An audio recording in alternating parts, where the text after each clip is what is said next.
far beneath the surface of our planet, in impenetrable darkness, lies a completely different reality. It is a silent and infinitely ancient world, untouched by the hum of modern megacities. Here begins a realm of mystery, created by the hands of people who once fled wars, the scorching sun, and perhaps even themselves. In these man-made depths, life obeyed its own harsh laws. These cities breathed beneath meters of stone, enduring entire eras, fading into oblivion, and then reappearing to the world when archaeologists, gripped by sacred awe, first dared to step into their darkness. Today, we will dive into 15 such authentic underground worlds scattered from the valleys of Turkey to the plains of China, from the rocky outskirts of Scotland to the deserts of Jordan. Each one is a silent monument to the human capacity to find salvation even in the most hopeless of circumstances, leaving behind civilizations whose traces still stir the imagination and challenge our understanding of history. We'll begin our dive at a place called Derinkuyu. Deep within the soft volcanic rocks of central Anatolia lies an entire world, invisible for centuries even to those who farmed the land directly above. Imagine not just a cave, but a colossal ant-hill city piercing the Earth's crust for 18 tiers. It was carved by the hands of those for whom eternal darkness was the only safe haven.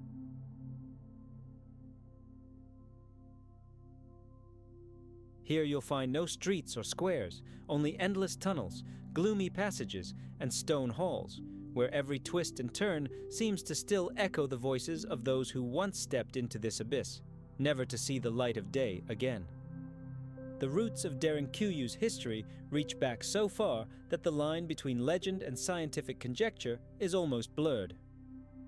Archaeological finds suggest that the very first halls may have been carved out of stone during the time of the powerful Hittite civilization over 3,000 years ago. However, the city acquired its final monumental appearance during the Byzantine era. It was then that early Christians, fleeing brutal persecution, turned these labyrinths into their secret citadel. In these stone catacombs, people created everything necessary for a full life: wineries, spacious kitchens, livestock pens, schools for children, and even temples for prayer. The ventilation system, designed with truly ingenious foresight, is astounding. Narrow vertical shafts, tens of meters high, delivered fresh air to the farthest corners of the city. It was a veritable circulatory system of stone, where precious air circulated instead of blood, sustaining the life of this subterranean organism. At the lowest levels, where not even the glow of a torch penetrated, are chambers that scholars believe were used for secret meetings and religious rites.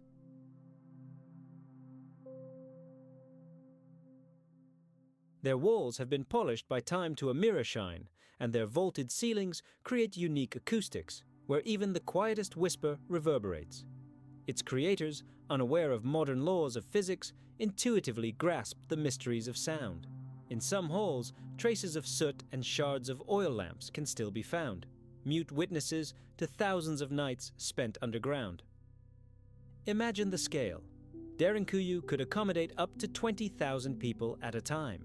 Entire communities lived here: artisans, warriors, the elderly and children, along with their livestock. The city had its own wells, dug to such a depth that even during a months-long siege, enemies on the surface couldn't poison the water source. But the greatest engineering marvel were the colossal stone discs.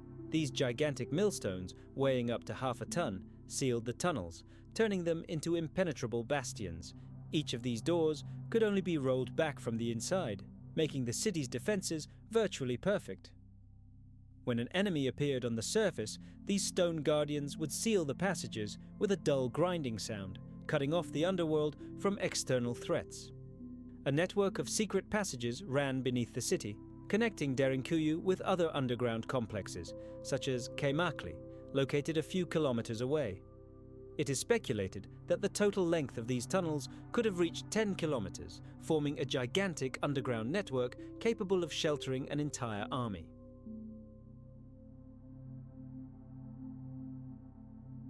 Local legends say that during the persecution of Christians, people would retreat underground for months, sometimes even years. In the ancient world, such an engineering feat seems like a fantasy. but traces of passages discovered by archaeologists prove that these legends were a harsh reality. With each new tier leading deeper, the air here becomes colder and the silence ever more profound. The first explorers to descend into the lower galleries described a strange sensation. It seemed as if the stone itself absorbed the sound of their footsteps, preventing them from reverberating off the walls. In this place, where the usual laws of space do not apply, one gets the feeling that the city is a living, breathing being. Some scholars have even put forward the theory that Derinkuyu served not only as a refuge, but also as a site for special rituals associated with the worship of the powers of the underworld. This theory is supported by the fact that many temple halls are strictly oriented along an east-west axis, symbolically connecting light and darkness, life and death. But behind all this engineering splendor lies a grim saga of survival. The people who lived here weren't just fleeing enemy armies, they were fleeing all-consuming terror. When the thunder of hooves and the clash of swords echoed above ground, the stone doors would close, plunging the city into absolute, impenetrable darkness. Here, deep within the earth, people were born and died, loved and prayed.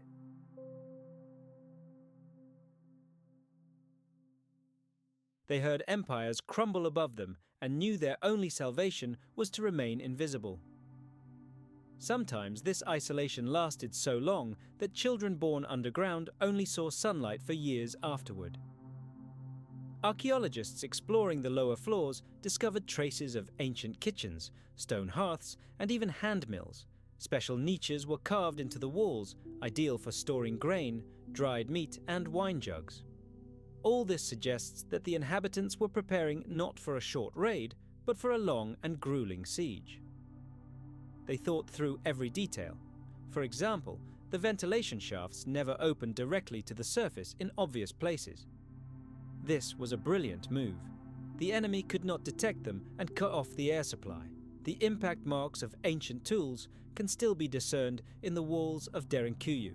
The air is cool and filled with the subtle scent of damp earth, as if the city continues to breathe to this day. When a modern traveler descends its narrow staircases, they feel more than just the breath of time. They feel as if they are treading in the footsteps of great fear and great hope. Tourists who wander these labyrinths admit that all sense of time is lost here. There is no day, no night, no compass directions, only stone, darkness, and a deafening silence in which every rustle sounds like a voice from the past. But the greatest mystery of Derinkuyu is its origin. Who first plunged a pick into this pliable stone?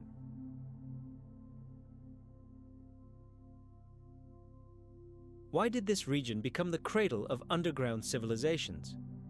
The soft volcanic tuff that composes the local rocks is easy to work, but requires incredible precision to avoid catastrophic collapses. Some researchers speculate that the underground cities of Cappadocia may have arisen long before the civilizations we know, perhaps even back when humanity was just learning to settle down.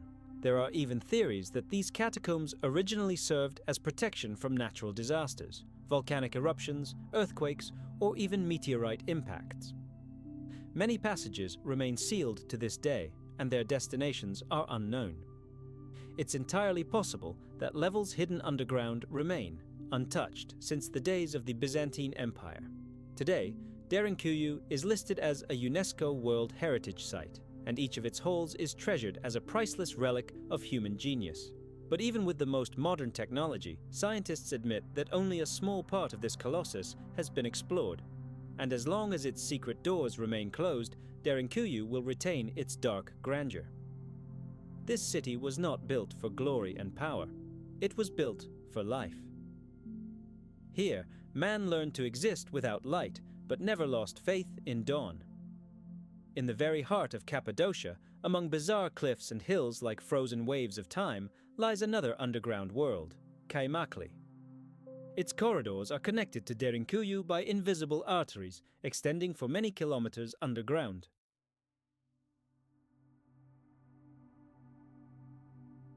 They are like ancient veins through which an entire people once flowed. If Derinkuyu can be called a symbol of survival, then Kaimakli is a symbol of incredible tenacity, and the eternal human desire to build a home even where the sun never shines. This city didn't simply hide from the world. It lived, grew, and developed, creating within itself a remarkably complex and thoughtful order that stuns the soul. The first mentions of Cappadocia's underground settlements are lost in ancient times. Historians believe their construction began with the Hittites, approximately 2 millennia BC. However, like Derinkuyu, Kaymakli achieved its final form during the Byzantine era, when Christians sought refuge from Arab raids and religious persecution. In the soft volcanic tuff, they found not just shelter, but an entirely new way of life. Above, under the scorching sun, lay desert and stone, while below, in the man-made darkness, a whole world emerged with temples, storerooms, kitchens, and wineries. Here, to the hum of stone vaults, children learned their first prayers. Kaymakli extends 8 levels deep, only 4 of which are open to the public. Each level represents a distinct layer of life, designed with astonishing engineering precision. The upper floors housed livestock quarters, workshops, and kitchens, where fresh air from ventilation shafts and water from underground springs were the primary sources.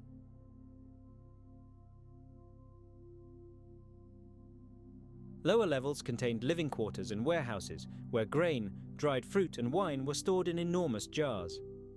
Even deeper, in the very heart of the city, were carved temples, assembly halls, and secret storage areas, accessible only to elders and priests. All of this was connected by a labyrinth of narrow corridors, so cramped that they required hunching over to navigate them, as if in reverence for the very space that gave them life. Just imagine that all of this was created without a single modern tool. People chiseled the soft volcanic tuff with primitive iron and stone tools, illuminating their way with the dim light of oil lamps, in air thick with rock dust and soot. Vertical ventilation shafts were carved with mathematical precision, ensuring constant air circulation in every corner of this gigantic underground hive. For those seeking refuge from the world above, another refuge existed. As the years passed, underground Los Angeles gradually became cloaked in the most incredible myths and urban legends. Rumors began to circulate of tunnels that extended tens of kilometers deep, intertwining with the city's sewers into a single labyrinth. Stories were told of a ghostly, long-abandoned subway station, where mysterious lights flickered at night, and of daredevils who descended into these dark depths, but never returned to the surface.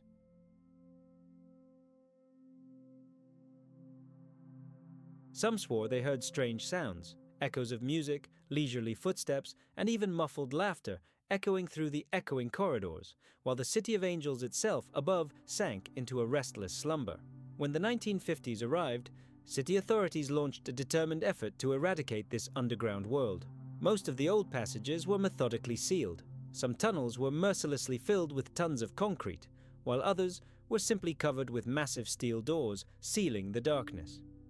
However, such measures failed to stifle the secret life of the underground.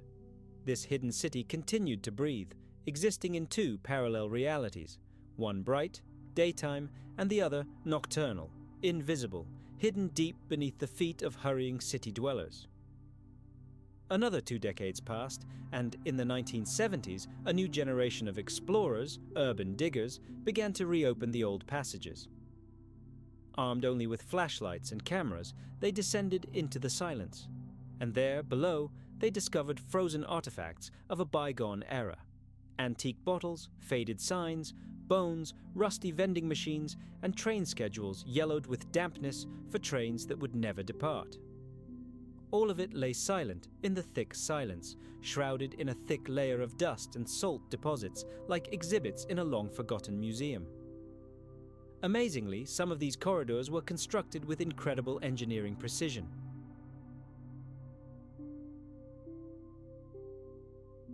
The researchers uncovered arched vaults, perfectly laid brick walls, and elaborate ventilation shafts. In several places, they were fortunate enough to stumble upon entire rooms, skillfully tiled, likely former wine cellars or even speakeasies from the Prohibition era. One such room, located directly beneath the foundations of an old bank, still holds its secrets, polished marble columns and an ornate metal staircase that ends abruptly, leading the view upward into nothingness. People above might be hiding behind a fake bookcase, in an elevator shaft, or in a church basement, but true life, hidden from prying eyes, was thriving right here, underground. The city grew. Its appearance changed, but beneath it, there remained forever this echoing emptiness, which still exudes the pungent scent of time itself. The underground tunnels of Los Angeles aren't just a repository of criminal histories, they're also a monument to human ingenuity. During World War II, they served as a reliable bomb shelter, and in the 1960s, when student protests raged in the streets, these same corridors served as secret routes for activists seeking to evade police pursuit. Even today, sections beneath the city remain closed to the public, accessible only to municipal employees. Some of these tunnels are known to lead to old, mothballed subway lines, while others lead to bunkers built during the height of the Cold War.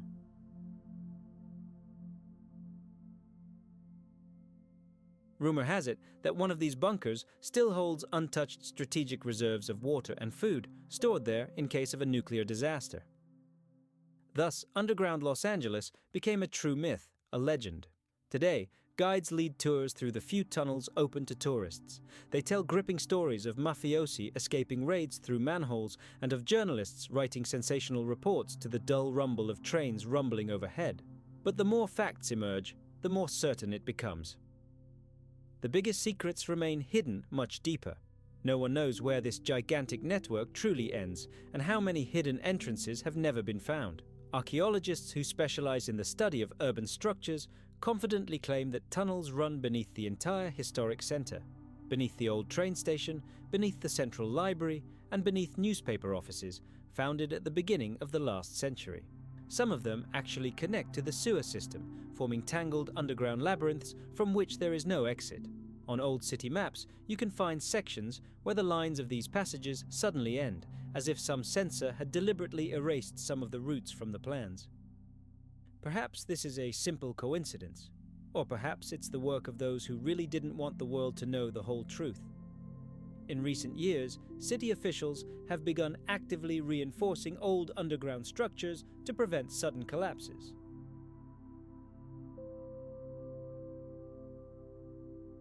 But even beneath the thick layer of reinforced concrete, legends continue to live on. Locals say that in some areas, in the dead of night, a strange rumble can be heard, as if an invisible train were rushing underground. Sometimes, sinkholes suddenly appear in the streets, revealing ancient arches and brickwork to passers-by, while impenetrable darkness descends below, extending far beyond the reach of even the most powerful flashlight. Each such incident reignites interest in the underground city and serves as a stark reminder that Los Angeles rests on a fragile foundation, a past that desperately refuses to be buried and forgotten. Philosophers say the underground tunnels of Los Angeles are more than just a historical landmark. They're a reflection of the city's very soul. This metropolis has always balanced on the edge between light and darkness, between resounding glory and quiet vice, between great dreams and crushing decline. But beneath the surface, its dark twin remains, a city of illusions, hidden fears, unquenchable thirst, and eternal flight. Where jazz once thundered and gunshots rang out, now only echoes echo off the damp brick walls. Today, these tunnels have become a metaphor, reminding us every dazzling brilliance has its shadow, and beneath every great city lies another, perhaps more honest one. If you listen closely, you can detect its rhythm like a heartbeat. This underground world isn't dead, it's simply lying low, biding its time.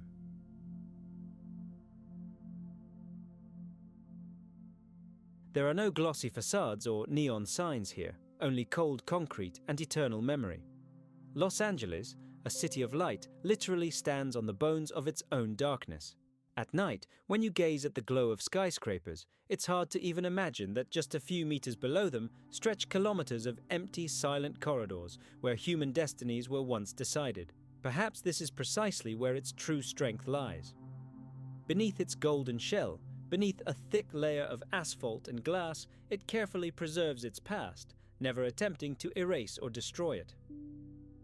These underground tunnels are the true heart of old Los Angeles, beating quietly but persistently, beneath the roar of cars and the footsteps of millions of people.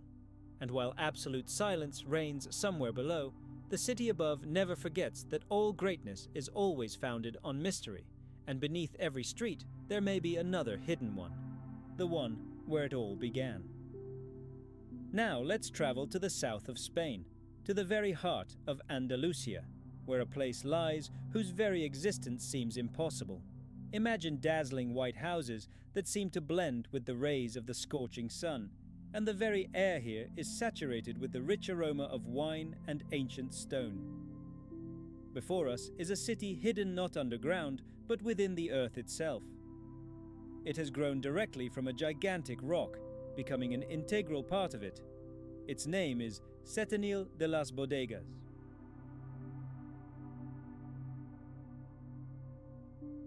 Its streets plunge right into the cliffs.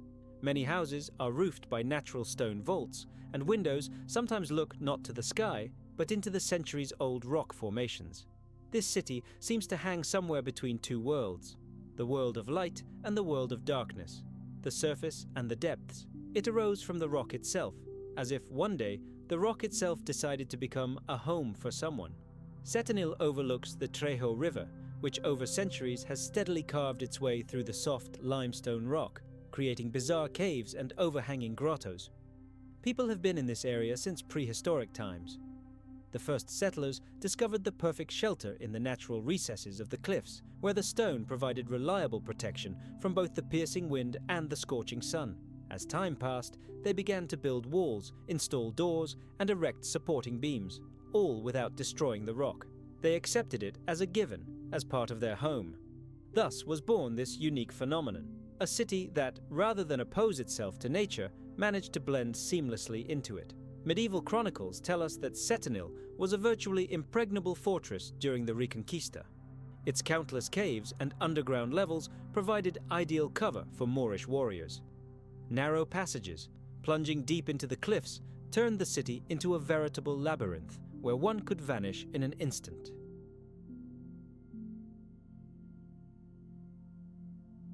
When Christian armies approached its walls, they had to besiege the city 7 times before it finally fell.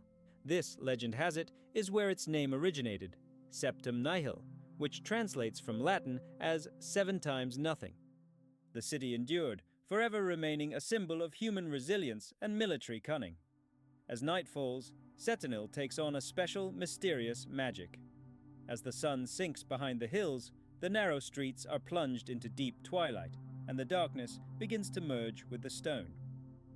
The light from lanterns reflects off the smooth stone vaults, turning them into dark mirrors. In some houses, where the rock completely replaces one wall, the owners install lamps directly in natural niches, creating the impression that the light is generated within the mountain itself. This amazing interplay of light and shadow makes Setenil resemble a huge living creature breathing in time with the night. But beneath this beauty lies a history of suffering. In the 15th century, part of the city was devastated by a powerful earthquake. Dozens of people were buried alive under collapsed stone vaults.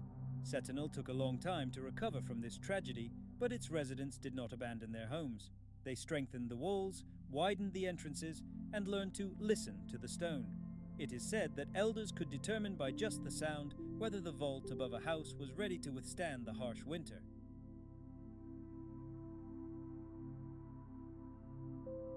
This invaluable skill was passed down from generation to generation, the ability to sense the breath of the rock, its living flesh. The underground part of Setenil is striking in its thoughtfulness. There are no familiar dark tunnels leading off into the unknown here. Everything is designed completely differently. The houses are built directly into the cliffs, and the caves serve as a roof, a wall, and a reliable defense. In some dwellings, the ceilings are enormous, overhanging layers of stone that extend for tens of meters. When you stand inside such a house, you get the incredible feeling that the earth itself is suspended above your head, but it doesn't press or oppress. On the contrary, this architecture evokes a remarkable sense of peace and security. These stone vaults retain a life-saving coolness in the summer and precious warmth in the winter, creating an ideal microclimate that modern engineers could only dream of. Many houses extend into the mountain on several levels. The ground floor typically houses the kitchen and living room, while the second, deeper floor houses the bedrooms. They also house warehouses where wine, olive oil, and olives were stored for centuries. It is said that ancient tunnels still exist beneath some buildings, connecting adjacent streets. They may have served as secret passages during the endless sieges. Archaeologists have indeed found ceramics and tools dating back to the Muslim period in these underground spaces.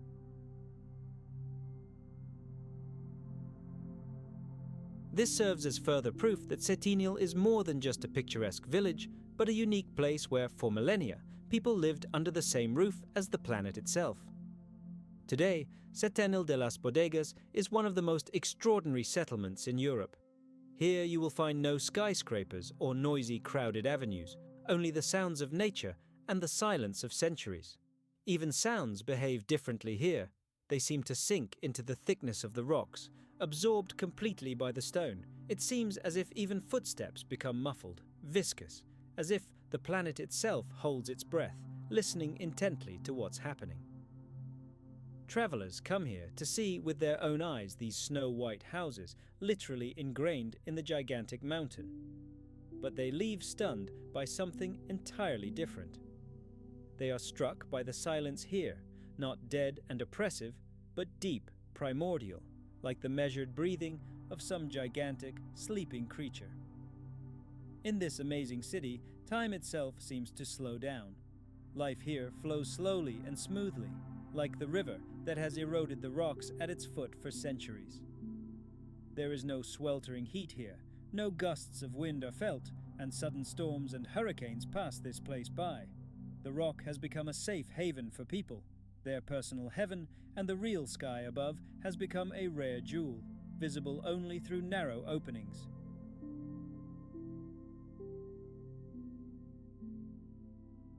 Every turn of a winding street, every stone arch, serves as living proof that man and nature can exist in harmony without eternal conflict. For this to happen, only one thing is needed: for people to once again learn to feel part of this world.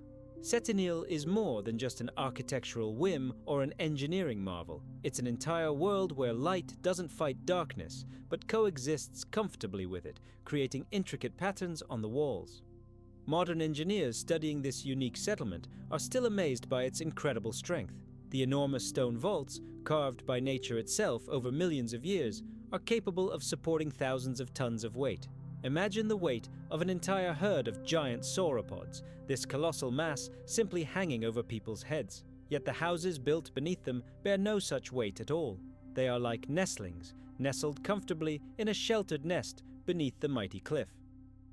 In some neighborhoods, the streets run directly beneath the overhanging boulders, and locals, relaxing on their terraces, see only a thin strip of blue sky. But for them, this isn't confinement. It's absolute peace and tranquility. In local cafes, sheltered under the same stone canopies, you'll be offered wine matured in the same underground cellars used by the ancient Arabs. Ideal conditions, created by nature itself, constant temperature and humidity, allow the drink to reveal its full potency.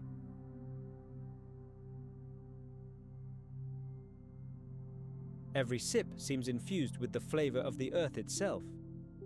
The ancient cellars, known locally as bodegas, are still in operation today. It seems as if every drop of this wine is a fragment of the very rock that protects their homes. However, this place also holds its own, far deeper secrets. It is here, in the depths, that Setinil holds its greatest mystery. Archaeologists have made a startling discovery. Beneath the foundations of some houses, they have discovered hidden chambers carved into the rock thousands of years before the founding of the city itself. Who owned them? In one of these ancient chambers, primitive stone tools and the remains of a fire pit containing charred animal bones were found. Analysis revealed their age to be over 20,000 years old. This discovery has revolutionized our understanding of the history of this place. It turns out that people found shelter in these rocks long before their descendants learned to build the first settlements on open land. And now, as the city's modern inhabitants sip coffee under the same stone shelters, They sit on the very spots where their distant ancestors once lit their first fire. In Setenil, everything seems to have been turned inside out. The sky here is a rare treasure, and stone a reliable home. This city is more than just a refuge or an architectural experiment.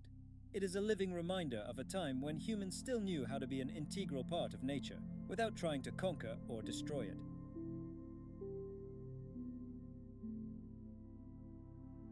Unlike our modern megacities, built in perpetual conflict with the elements, Setenil is the result of a union of man and stone. It proves that a true home can be found, discovered in an existing world, not built from scratch. As dusk descends on Andalusia, the town is filled with the quiet, lulling whisper of the river. Beneath the limestone, the cool of the day lingers, mingled with the aroma of wine and an ancient, barely perceptible hum, as if the earth itself were sighing deeply and peacefully in its sleep. Setenil de las Bodegas is more than just a town beneath a cliff. It is a living organism, a rock within which a human heart beats. In the echoing silence of stone halls, by the flickering light of torches, breathing air steeped in the breath of millennia, man built his first cities. These places, hidden from the sun, breathe eternity itself. When our ancestors delved underground, they sought more than just salvation. Their quest was deeper, a search for meaning. Each of these subterranean wonders, from multi-level Derinkuyu to cozy Setenil, tells us the same great story. A story of how primal fear can give birth to engineering genius, and how a desperate struggle for survival can be transformed into high art. These underground worlds are like mirrors reflecting what we have long since lost sight of on the surface.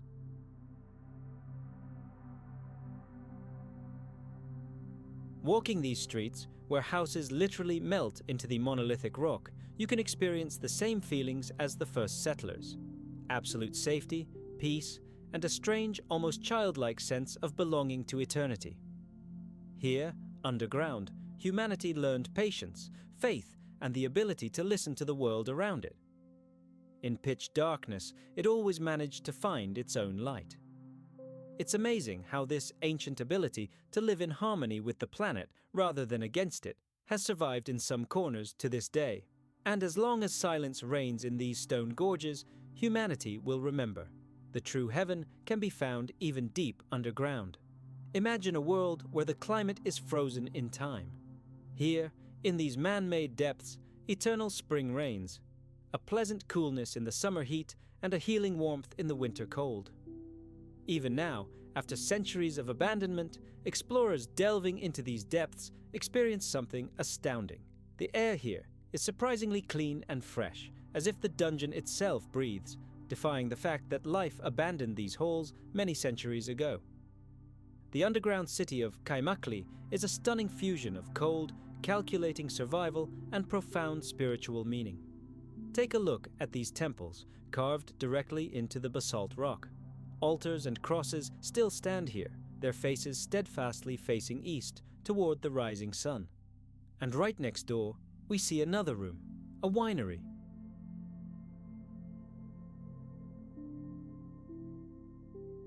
Here, a drink was born that, for the ancient inhabitants, was not just a means of quenching thirst, but the sacred blood of the earth. These labyrinths beneath the lands of Cappadocia were dug not only out of fear of the enemy, they also represented a profound spiritual ritual. Diving into the bowels of the earth was a metaphor for the soul's journey to another otherworldly world. Each new level down led a person not only deeper into the planet, but also deeper within themselves, to the mystical center of existence. The inhabitants of Kaimakli could spend months in this stone womb. The entrances to these refugee cities were carefully concealed with inconspicuous stone slabs, and the gates themselves could be sealed with a single movement. Colossal stone discs, carved from solid rock, rotated in their grooves with a deafening grinding sound, sealing the tunnels and turning them into impenetrable bastions. When an enemy appeared on the horizon, people retreated deeper and deeper, and the city seemed to dissolve, vanishing from the face of the earth. Only tiny, barely visible ventilation shafts remained above ground, while below, in the heart of eternal darkness, hundreds of oil lamps flickered, creating a fragile illusion of daylight. Archaeologists are discovering tiny dining rooms, communal kitchens, and even entire wine cellars, where recesses for storing amphorae are still visible in the floor.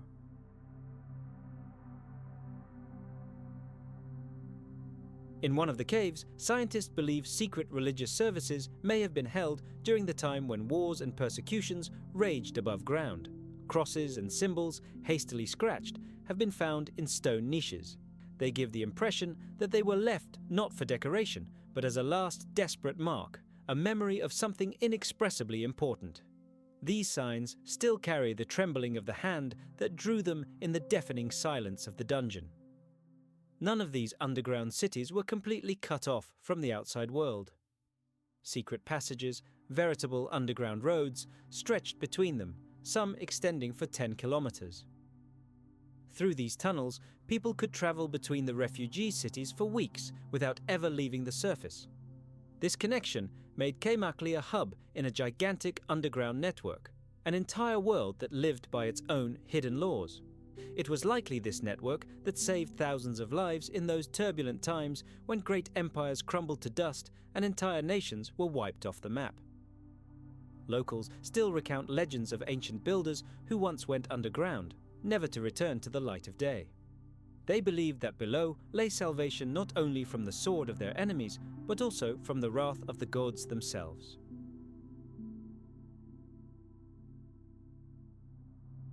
Fragments of an ancient inscription were found in one of these tunnels, which can be translated as "Peace underground, a house without sky." Perhaps these words were a prayer addressed to the silent rock that had served as their shield for centuries. Today, Kaymakli is open to tourists, but we've only seen the tip of the iceberg. Not everything has been explored.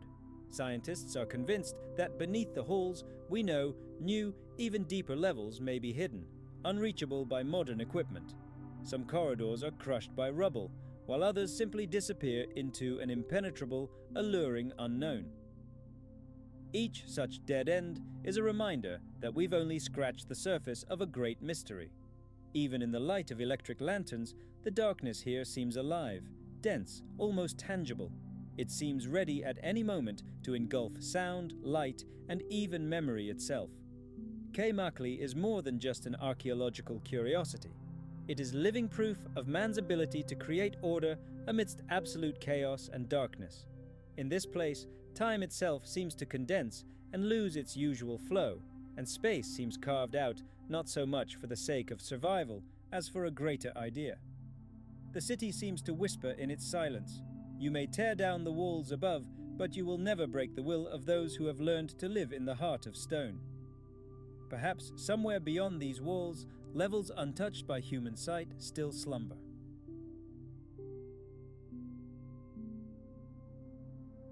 Stairs lead to halls where thousands of years ago prayers resounded for light, a light that was never destined to penetrate these depths. As the last explorers leave Kaymakli, the bright light of day blinds them. After the dense underground darkness, it seems as if the earth itself is pushing them back to the surface, into a world of noise and bustle. But as they leave, each one senses that an entire world lies beneath their feet, breathing slowly and deeply, like the vast heart of antiquity. And while this world holds its secrets, the story of Kaymakli is not over. It lives on in every crevice of the rock, in every dark tunnel where man and stone once became one, surviving all the storms that raged above. Meanwhile, beneath the noisy, bustling streets of Beijing, where millions of people rush about their daily lives, another, almost mythical world exists. And this is no fiction, no urban legend. Beneath China's capital, there truly is a gigantic network of tunnels and chambers constructed in the mid-20th century, a time when the fear of global war became almost tangible. It was simply called the Underground City. Official documents listed it as a defensive shelter, but in its scale and complexity, the system more closely resembled a veritable metropolis buried deep within the planet's bowels. Construction of this colossus began in the late 1960s, when the world stood on the brink of nuclear catastrophe.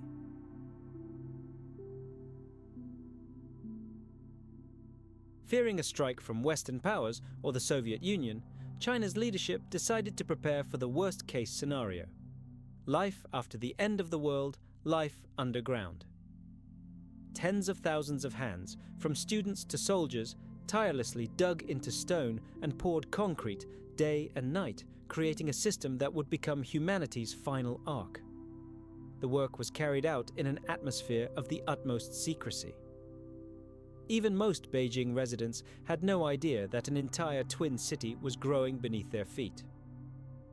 Officially, this underground complex was designed to accommodate 30,000 people, but unofficial sources speak of far more ambitious plans. At the peak of construction, it was envisioned that up to 1 million residents of the capital would be able to retreat underground in the event of an emergency.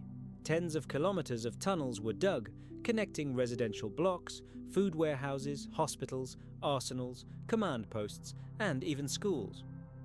A powerful ventilation system, like an artificial lung, was designed to pump life-giving oxygen through these arteries, and special reservoirs stored water reserves pumped from deep artesian wells.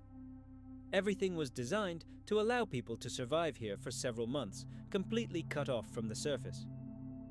The city near Beijing became not only a marvel of engineering, but also a grim symbol of its era, a time when humanity first fully realized its ability to destroy its own world with its own hands.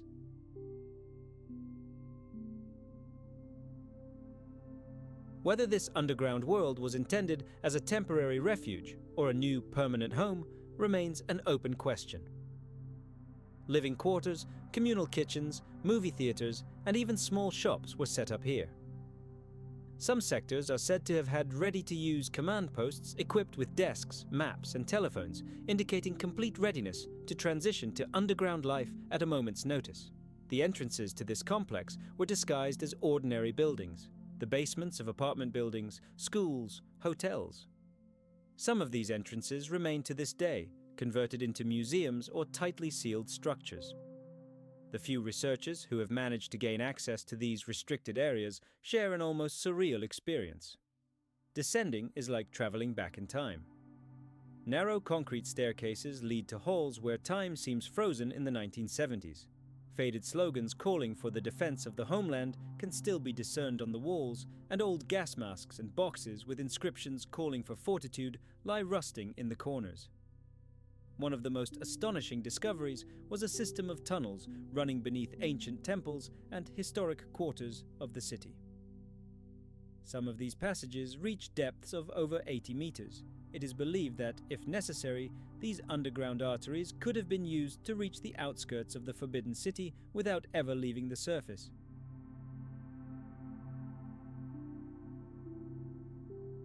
These routes served not only as shelters, but also as secret escape routes for the country's top leadership.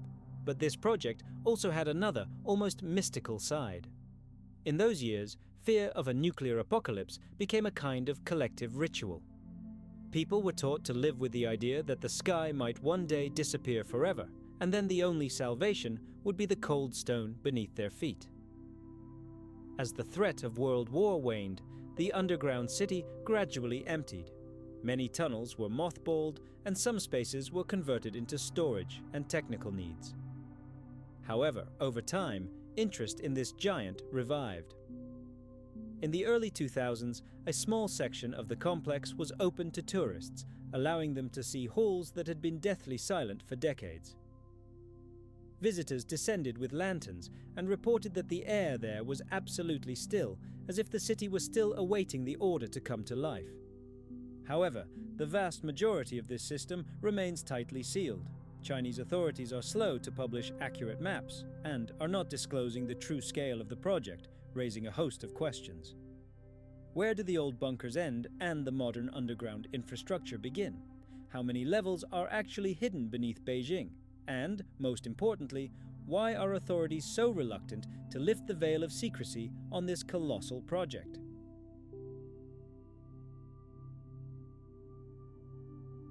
Some researchers theorize that this isn't just a historical monument, but a still functioning network that connects old shelters with the city's newest underground utilities. Every year, new subway stations are built in Beijing, and new water pipes and tunnels are laid. It's entirely possible that somewhere deep within, the old underground world hasn't died. but continues to live on, hidden beneath new layers of concrete and steel. Local stories are like urban legends. Some swear by the quiet hum of old ventilation systems emanating from underground at night.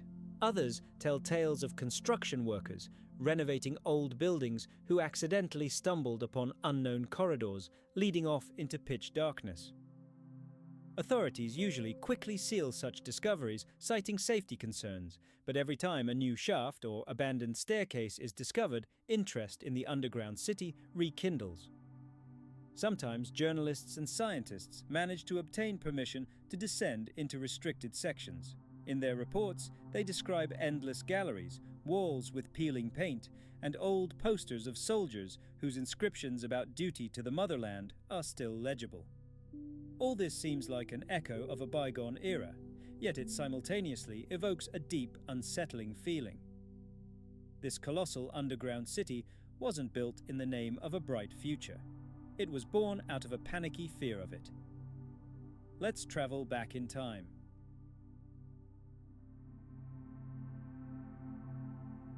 Some Chinese historians claim that the very idea of an underground city dates back to ancient times.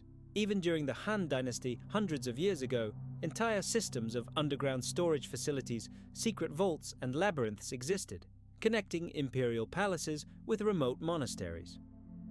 Perhaps in the 1960s, this ancient concept of salvation in the bowels of the earth received a new, terrifying birth.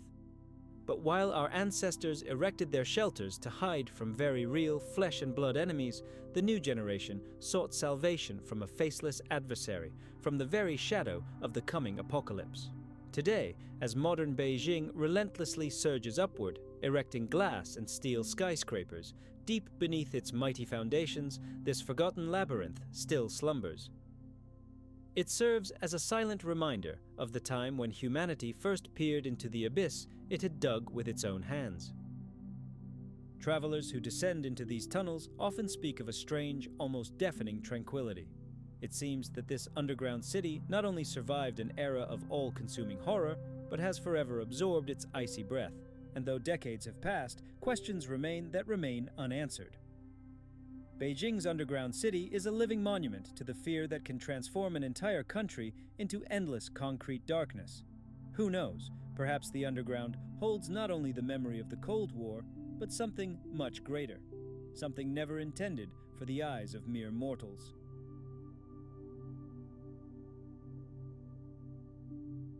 The corridors of this dead city still hold the ghostly breath of millions of people who prepared for the end of the world, and their descendants now live directly above them, unaware that beneath their feet lies the quiet, sleeping capital of the past. And until this city is sealed tightly, it remains both a symbol and a dire warning. Humanity, having created an entire world underground, must remember why it once decided to hide from its own future. Now, let's move on to a completely different world. The story of underground Montreal begins in the mid-20th century. Back then, the city was experiencing rapid growth, expanding both vertically and horizontally. But there was one problem. Quebec's climate has always been harsh. Winter reigned supreme for almost 6 months of the year. Temperatures sometimes dropped to -30 degrees, and snowdrifts were so high that the streets became veritable labyrinths of blindingly white walls. It was then that city architects put forward an idea that initially seemed pure utopia. What if we moved a significant portion of city life underground? In 1962, the first section of this underground complex was officially opened. It connected Central Station with several major business centers. This incredibly convenient passageway began to expand over time, like a living organism, absorbing more and more buildings with each passing decade.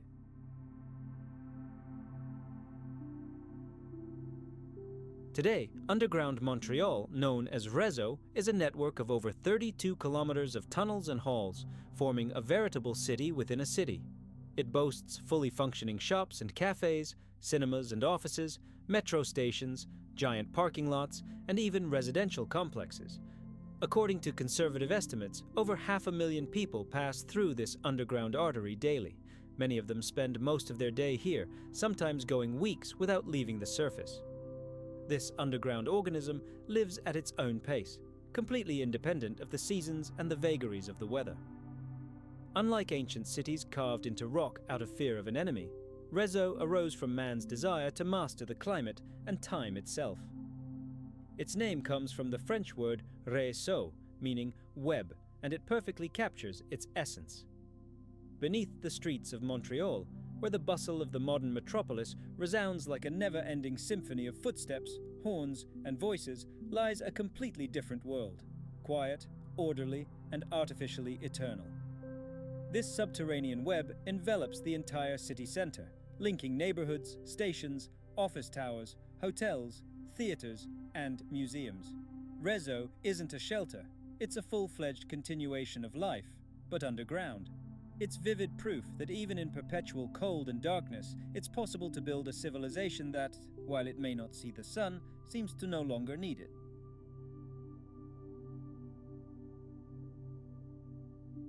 The temperature here is always comfortable, it's always light, and it's surprisingly quiet. Behind these concrete walls, it's as if an eternal man-made spring has reigned. However, this comfort has its own unique philosophy.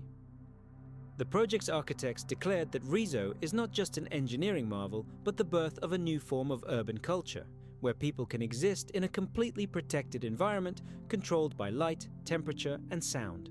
But the deeper you dive into this artificial world, the more you feel as if you've entered another dimension. Everything around you seems meticulously designed and functional, yet this impeccable regularity conceals something unsettling.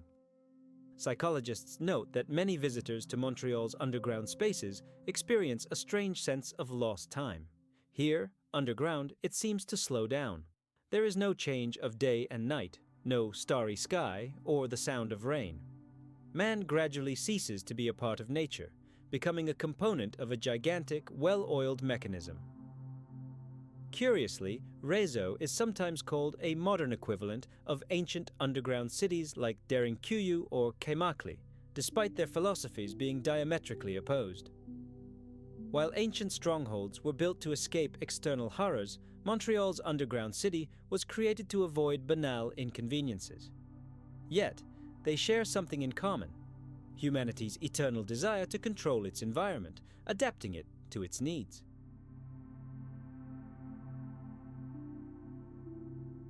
The walls here are concrete, the lighting neon, but the underlying logic remains the same as that of the ancient architects: to create a space where life can continue no matter what happens in the world above. The architects have thought through every detail. Wide passages flow seamlessly into shopping arcades, escalators lead directly to hotel lobbies, and vast underground spaces are filled with artificial gardens where real trees grow under powerful lamps. Even the sound of footsteps here seems muffled, as if the city itself is afraid to disturb its own serene silence. In winter, this underground level becomes a major transportation artery. People move from home to office, from office to restaurant, from restaurant to theater, without seeing a single snowflake all day. Below ground, Montreal breathes evenly and calmly, like a vast creature perfectly adapted to the eternal cold. However, there is another, more hidden side to this world. Some researchers claim that Rezo's structure contains sections closed to the public, not marked on any official map. Underground Montreal arose not only from a desire to escape the freezing temperatures, but also in an attempt to create an ideal space, free from the chaos of the outside world. Air circulates along strictly defined routes, passing through powerful filters, and lighting is designed to simulate daylight without the sun itself.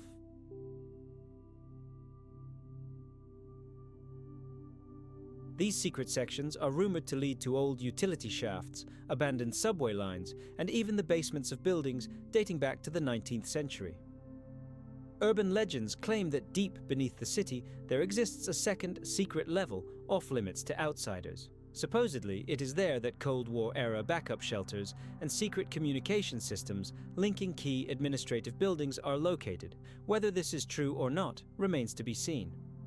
But even the official maps of underground Montreal look suspiciously incomplete, as if someone deliberately left blank spots on them.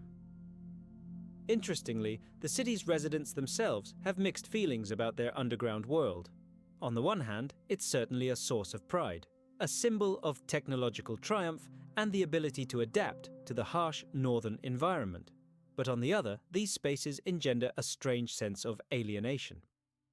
Many admit that spending long periods underground is difficult. Their eyes tire from the artificial light, and their consciousness completely loses its sense of direction. Perhaps this is why most entrances and passages are designed so that people don't even notice they're descending. The transition between the surface and the underground is as seamless as possible, as if the city doesn't want to frighten its inhabitants.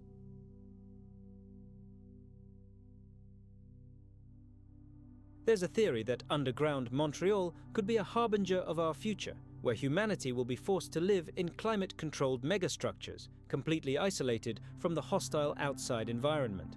The climate is changing, ecosystems are collapsing, and what once seemed like a fantastical utopia could become a harsh necessity tomorrow. And if such a future truly comes to pass, Rezo will prove to be its progenitor, the first city to prove that it's possible to live underground not out of fear, but for comfort. But even in this ideal, sterile world, a trace of ancient, primordial anxiety can be felt. When the shopping arcades close in the evening and the endless stream of people dries up, the underground city plunges into a profound silence that resembles the breathing of a giant sleeping beast. Only the occasional lanterns remain in the darkness, casting dim spots of light on the cold, grey walls. And at that moment, it becomes clear that no technology can completely banish the feeling of profound loneliness that always accompanies a person underground. Here, underground, a person is left alone with themselves, with their fears and their memories, even if all around them is concrete and electricity. Montreal's underground city is more than just an engineering marvel. It is a mirror of our era, in which comfort has become the new form of survival. Here, people did not fight nature.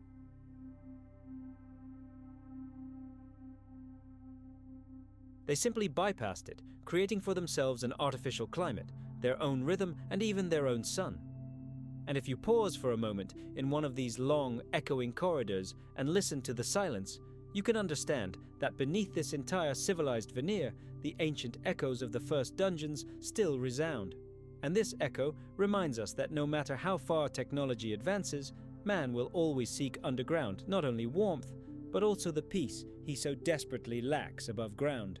Now let's leave the world of concrete and neon and travel to Edinburgh. Beneath the cobbled streets of this ancient city, where stone facades bear the marks of centuries, and the very air is thick with the scent of rain and smoke from old fireplaces, lies another city, gloomy, abandoned, but once brimming with life. Its name is Mary King's Close.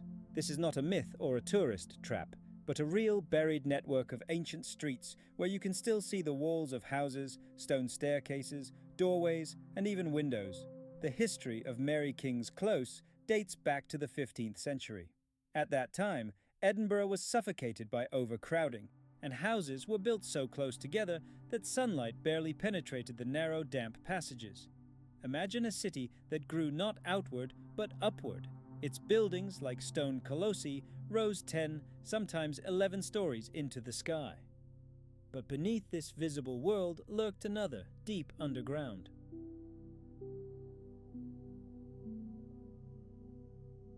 There, in the eternal gloom of the lower levels, a life of its own flourished, the home of artisans, merchants, and those who could find no place in the sun. And the streets. They were no wider than deep cracks that cut through the stone body of this gigantic hive. Decade after decade, Edinburgh continued its ascent, adding floors and ceilings. The old streets, once occupied by people, gradually became covered with rubble and earth, disappearing forever from view, becoming the foundation for a new era. And so, in 1654, an invisible and merciless predator, the plague, swept through these stone canyons. The lower levels instantly became deadly traps with no escape. The disease decimated the population with terrifying speed, the air filled with smoke from funeral pyres lit in the damp cellars, and soon the entire close neighborhood became synonymous with impending doom. dark legends were born. It is said that desperate city officials gave the dreadful order to seal the exits to stop the contagion, condemning to death all who could not escape. Either way, by the 15th century, these places had been erased from maps, buried under the weight of new pavements and buildings. A new Edinburgh rose above the old, and beneath it lurked its dark, silent twin. Centuries passed, and the existence of the close was virtually forgotten. But in the 20th century, during renovations to the city's public utilities, a worker's pickaxe struck nothing.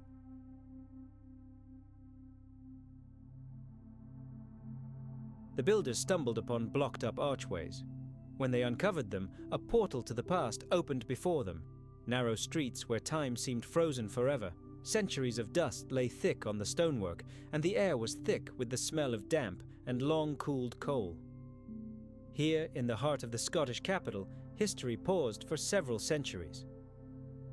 Since that day, this city beneath the city breathes, but its breathing is slow and even, as if it had not died, but had merely plunged into a deep sleep, waiting for someone who would dare disturb its peace.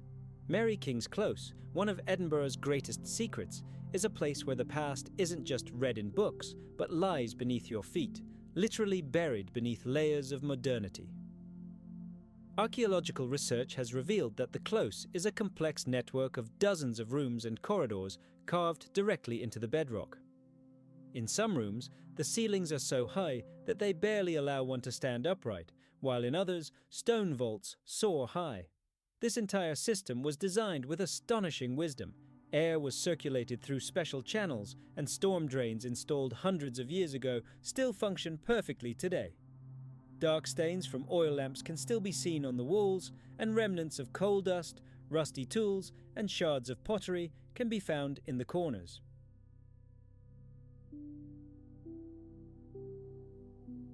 Each of these finds is a silent witness to the fact that there was once a real living city here, filled with noise and bustle, until another, newer world arose right above it.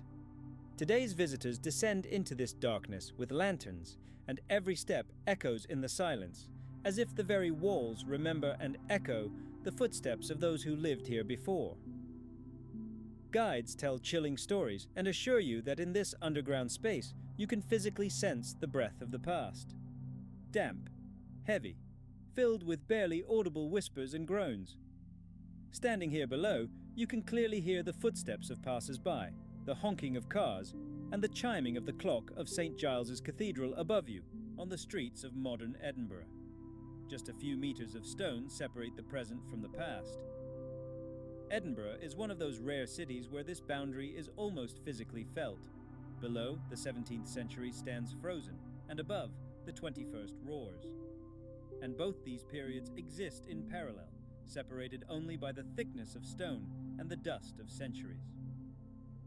Crudely scratched crosses can be seen on some doors, perhaps the last symbol of hope left by those who died during the Great Plague. Legend has it that desperate cries could be heard from underground at night, and then all was silent forever. Scholars still fiercely debate what really happened, why an entire city block was buried alive.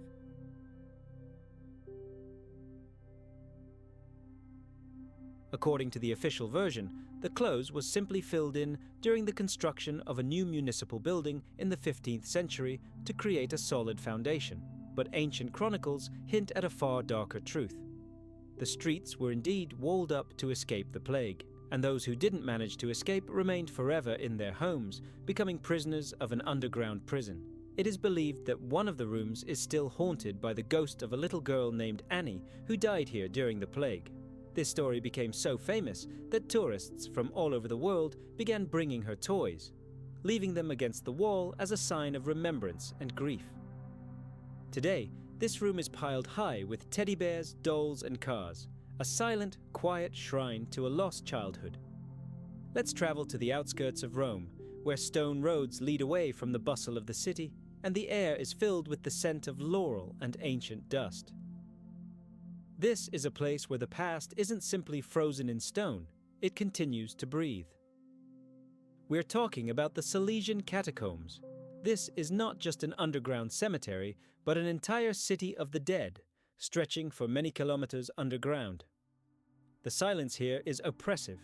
It doesn't bring peace, but rather a sense of held breath, of tense anticipation.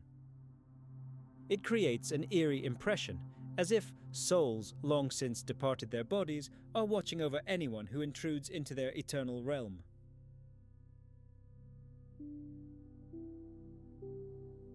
There is no sense of death here, only the presence of time, now infinite.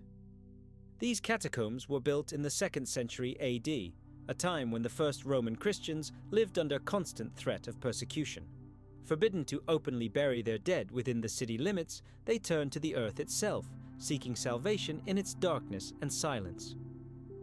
Most astonishingly, however, archaeologists have never found any traces of mass graves here, and this centuries-long silence has become the most chilling part of this story.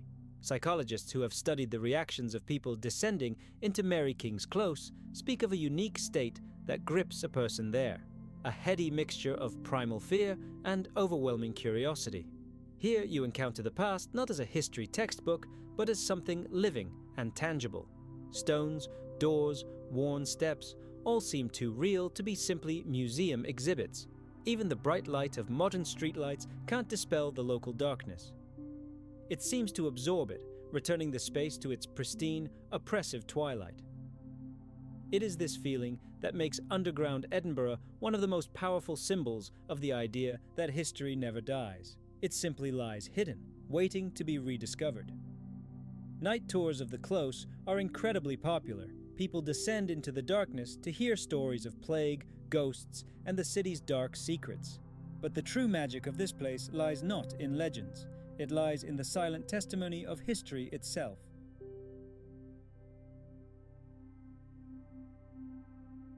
These rooms once housed families who knew full well that no one was waiting for them above. They died not of fear, but from the realization of utter hopelessness. Now their city is part of another world, invisible yet still alive. Rising to the surface and emerging onto the bustling Royal Mile, the very air above seems lighter and cleaner. But the memory of the underground labyrinths will never fade. Edinburgh is designed so that its past is always beneath your feet, hidden but not forgotten. Mary King's Close is an eternal reminder that every city has its shadows, and sometimes it is these shadows that hold the most bitter truths about it. Edinburgh's underground life still glimmers with its own unique energy. Its silence, immersed in darkness, is filled with an unseen presence. If you listen carefully to the sounds of the city at night, you can discern how footsteps from the past still echo with the present.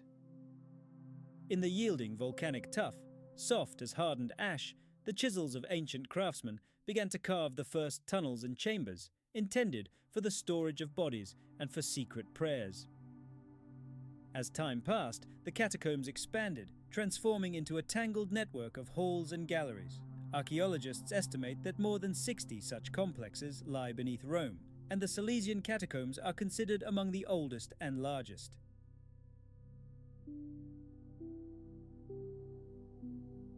Their corridors extend 20 meters deep and are so wide that two people cannot pass each other. They can only move in single file, one behind the other. Hundreds of rectangular niches, called loculi, were carved into the walls, where the bodies of the deceased rested. Each niche was covered with a stone slab inscribed with a name, a creed, or a short message. Sometimes these were verses about eternal life, and sometimes simply the sign of a fish, a secret symbol of early Christianity. The more spacious chambers, the cubiculi, housed sarcophagi. Wealthy Romans who had embraced the new faith were buried here. Frescoes, surprisingly vibrant despite the passage of centuries, still survive on the walls of some of them. They depict scenes from the Gospel, doves, shepherds, and anchors, symbols of hope and salvation. A truly unique silence reigns here. It doesn't frighten, but rather makes one physically feel the weight of time and space. Every step echoes loudly, as if the sound were bringing to life the ancient names carved into the walls. Researchers are amazed at how intelligently the catacombs were designed. They resemble a living organism. ventilation shafts and light wells emerge to the surface, ensuring constant air circulation. The tunnel system follows strict geometric lines, as if its creators were skilled engineers. Some corridors form patterns resembling a cross, while others converge in round halls that probably served for secret meetings.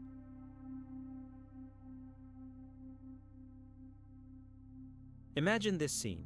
While above, in shining Rome, Christians were being persecuted. Here below, in the flickering light of oil lamps, they gathered to pray, standing right among the graves of their brothers. For them, death wasn't the end, it was only the beginning, and each grave was not just a place of mourning, but a promise of future resurrection. Perhaps that's why the air of the catacombs doesn't seem so gloomy. It's permeated with a strange sense of peace, as if it weren't the memory of death that dwelled here, but an unshakable faith in life. In the 4th century, the catacombs became veritable sanctuaries. Martyrs and priests were buried here, and sacred objects and relics were hidden from barbarians. During the era of cruel emperors, when Christianity was outlawed, the entrances to these dungeons were carefully concealed, and only the initiated knew the secret paths leading to this subterranean world. One can only imagine how many Romans wandered the fields and roads above these galleries, unaware that thousands upon thousands of bodies lay beneath their feet. Later, when Christianity became the official religion of the empire, the catacombs lost their mystique and became a place of pilgrimage. People descended here with torches to honor the memory of the first martyrs and experience the power of faith born in darkness. Medieval pilgrims spent hours wandering these corridors, touching the stone slabs as if they were sacred relics.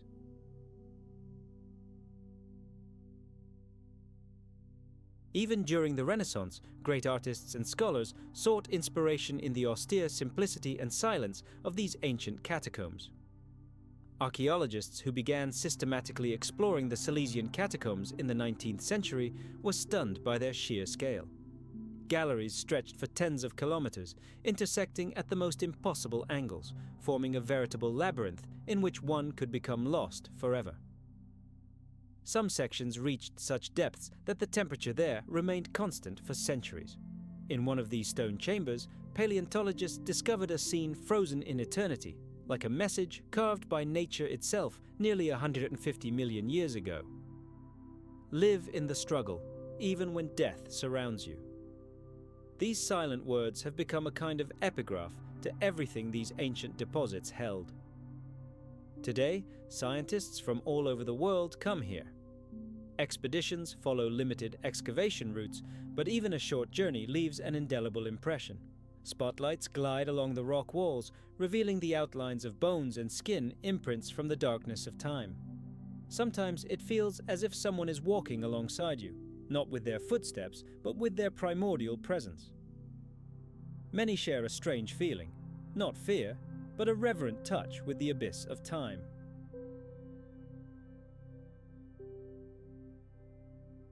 These canyons remember not only the names of species, but also the roars of those who hunted here, believing that strength would solve everything, even under the indifferent skies of the Jurassic period.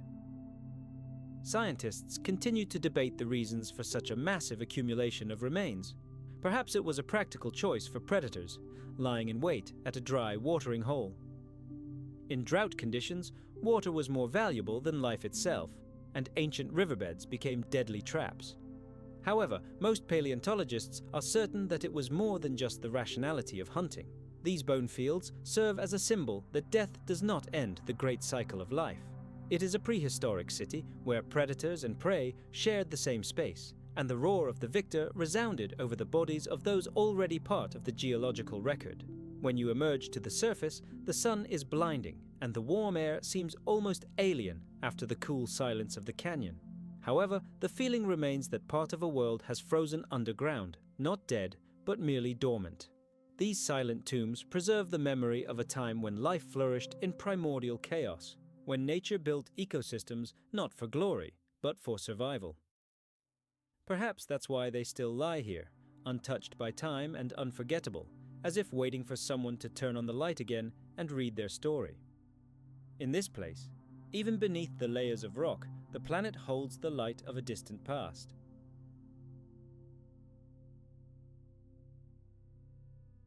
On the slopes of the Rocky Mountains, where the wind whispers like the whispers of long-extinct giants and the air is permeated with the scent of stone and eternity, lies one of those places rarely mentioned in guidebooks. It's called the Dragon's Eye. This short name conceals one of North America's most enigmatic geological structures, located near the famous Morrison Formation, where paleontologists once discovered the giants of the Jurassic period. Everything in this land seems permeated with the breath of antiquity. The Dragon's Eye is neither a cave nor a volcanic crater. It's a gigantic karst sinkhole, a labyrinth of galleries carved out of the limestone at a time when dinosaurs were just beginning their rise to dominance, and the planet was already capable of creating deadly traps. Geologists claim that these underground voids were discovered in the mid-20th century, when prospectors searching for uranium ore stumbled upon unusual stone vaults. The first descents revealed that the underground space concealed not just a sinkhole, but a carefully formed system of chambers, connected by narrow passages and vertical shafts. The walls here are smooth, polished by running water, without traces of accidental collapses, with precise shapes and even vaults. They were created by a master nature, possessing technologies beyond all imagination.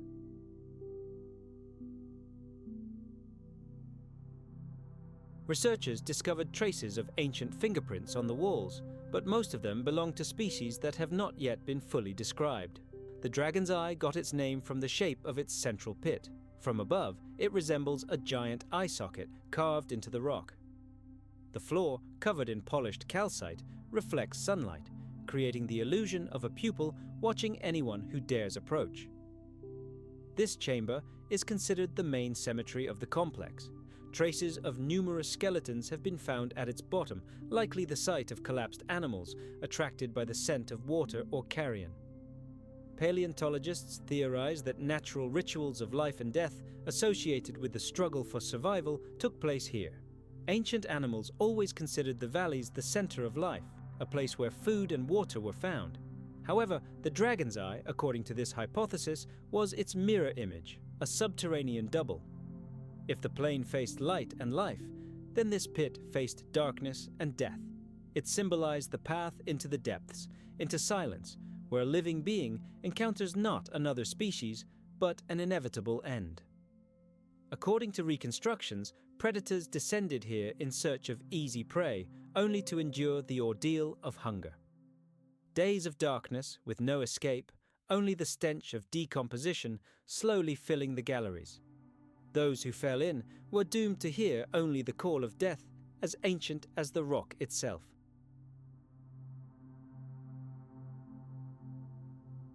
Modern researchers are attempting to explain the Dragon's Eye phenomenon through the prism of geology and paleontology. However, the more they delve into the study, the more questions arise. The bone slabs, composed of compressed remains, fit perfectly together and contain no voids. Some weigh several tons. And the mystery lies in how nature was able to so carefully move and arrange them in such narrow spaces. The lack of evidence of severe geological upheavals leads some scientists to speculate that the bones may have been moved by powerful currents of water or mud, about which science still knows little. The temperature inside the sinkhole remains constant, both summer and winter, at around 10 degrees Celsius. The air is crisp, as if the structure were designed with natural ventilation in mind. Narrow cracks rise upward, and if you listen closely, you can detect the hum of the wind blowing in from the surface. In the silence, this sound sometimes seems like heavy breathing. Local Native American tribes claim that at night, strange sounds can be heard near the edge of the sinkhole, as if someone were moving inside, although descent into it has long been forbidden. Legends about this place have persisted for centuries. Even scientists, usually skeptical, admit that the acoustics of the underground complex create strange sound effects.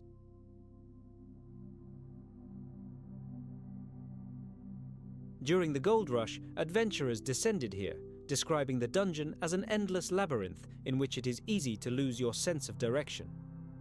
Some of them noted that at night they felt as if the walls were vibrating, and the air alternately cooled and warmed as if someone invisible were moving nearby. After several accidents, the entrance was closed, and only at the beginning of the 21st century did paleontologists again receive permission to conduct research. The descent was astonishing. The stone beneath their feet was perfectly smooth, and silence reigned, broken only by the drops of water falling from the ceiling, as if counting down millions of years. The most enigmatic discovery concerns the lower chamber, which scientists call the cup. It is a hemisphere with a perfectly flat bottom and strange concentric circles of bones.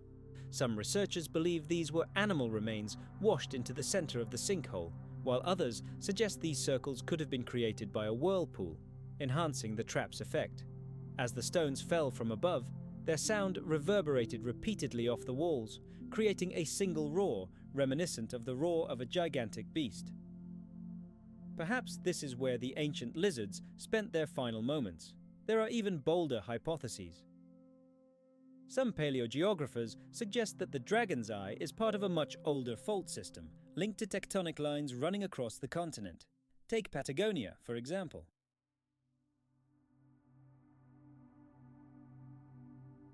This ancient region in South America was the capital of a kingdom of titans over 90 million years ago. As if woven from the earth itself, Patagonia amazes with its unique landscape. Its canyons were carved by ancient rivers, and its cliffs are a layered pie of eras where life and stone merged. At the crossroads of ancient migration routes connecting different parts of the continent were the grazing grounds of giant sauropods, such as the Argentinosaurus huincalensis. Herds of these colossi flocked here. However, it is not the richness of the flora that is most striking, but the very structure of these lands. The remains of titans have been found directly in the rocks, and beneath them, in layers of red sandstone, an entire underground world of fossils is hidden. Some theories suggest that the lines connecting the main paleontological centers of the ancient world, from the Americas to Mongolia, from Africa to Europe, are of particular significance. Some researchers believe the Dragon's Eye was created as a natural junction, a place where the Earth's forces were particularly active. Others believe the sinkhole was used as an ancient seismograph, allowing animals to anticipate earthquakes by detecting the Earth's vibrations. Despite the lack of direct evidence, the geological coincidences are striking. The axis of the sinkhole coincides with the direction of a major tectonic fault, as if the two objects were connected by an invisible thread.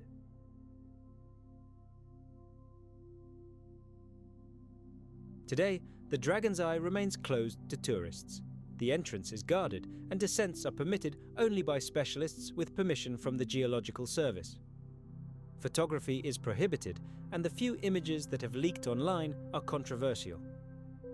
Some consider them proof of the existence of a unique paleontological site, while others see them as a result of the play of light and shadow. But one thing is certain: the Dragon's Eye exists and holds a secret that man approaches with trepidation. When explorers emerge, the sun blinds their eyes. Even in daylight, there remains a sense that the darkness beneath the mountain is not empty. Beneath the ancient slopes lives the memory of creatures who sought salvation not in the sky, but in the depths of the earth. This chasm serves as a reminder that the path to understanding the past always passes through darkness. Perhaps it was in this darkness that nature first revealed to man his true place in the history of the planet.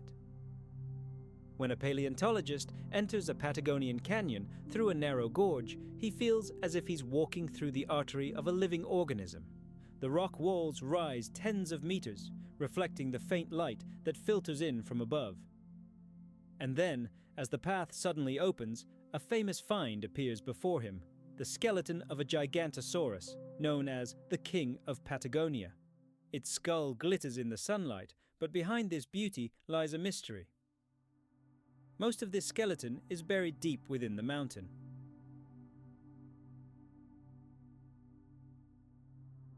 Researchers believe that beneath the visible remains lies a complex of bones belonging to other individuals and their prey, a ritual chamber of nature, carved by time. Hidden deep within the lower levels of this stone wonder are chambers, many of which remain buried beneath rubble and centuries-old sand. It's as if ancient Petra itself is desperately reluctant to part with its final secrets. This city was not just a crossroads of trade routes, but also a powerful spiritual center of its era. Imagine, beneath its majestic temples and monumental squares, an entire underground world lurks, a labyrinth of halls where, according to scholars, mysterious rituals were performed, venerating the dead and worshipping the spirits of the earth itself. In one such hall, discovered beneath the Qasr al-Bint temple, archaeologists stumbled upon the remains of ancient altars and a network of shallow channels carved into the stone. A dark liquid once flowed through them. Was it the blood of sacrificed animals or precious incense destined for the gods? These dark spaces evoke the sanctuaries of ancient Egypt and Mesopotamia, but their true purpose remains a mystery. Some researchers theorize that Petra was a city with a double bottom, a world divided into two realms, the visible and the hidden. The upper level, bathed in scorching sunlight, was the stage for bustling trade, displays of power, and public ceremonies. But beneath it existed another, lower world, a realm of mysteries and secrets.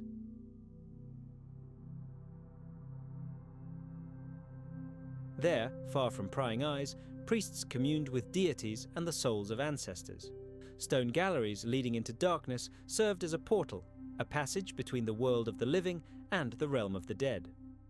Archaeologists have made a stunning discovery. A complex system of water channels and gigantic cisterns stretches beneath Petra. The city was built in an arid, sun-baked region, yet its creators, the Nabateans, managed to create an engineering marvel, a unique hydraulic network. Tunnels were carved directly into the rock, collecting rainwater from the mountain slopes like arteries and channeling it into enormous underground cisterns. These reservoirs proved so efficient that they supplied the metropolis with water even in the driest years. Some of the cisterns extend 20 meters into the rock, and their stone vaults still impress with their strength. When explorers descend into the absolute silence, they hear the same sound they heard 2,000 years ago, the rhythmic patter of raindrops falling from the stone ceiling. One of Petra's most mysterious discoveries is its underground theatre, capable of accommodating over 4,000 spectators and carved entirely from the rock. This concept of a dual world is confirmed by numerous tombs buried deep within the rock. They were the final resting places of rulers and renowned warriors. Stairs leading down to a place where dense darkness symbolized the final journey have been discovered in each tomb.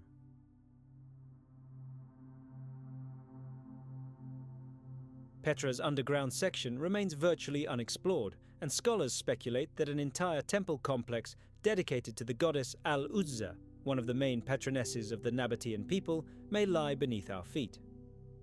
In recent years, LiDAR scanning, a technology that allows us to peer underground, has revealed colossal subterranean structures. Among them is a gigantic rectangular platform with halls completely invisible from the surface. But most astonishingly, researchers have discovered another, deeper layer of hidden corridors and chambers directly beneath this arena. These rooms may have served technical needs or been used for the most secret rituals. There's even a bold hypothesis that a special acoustic chamber was located below, amplifying the sound so that spectators above could hear even whispers spoken on stage.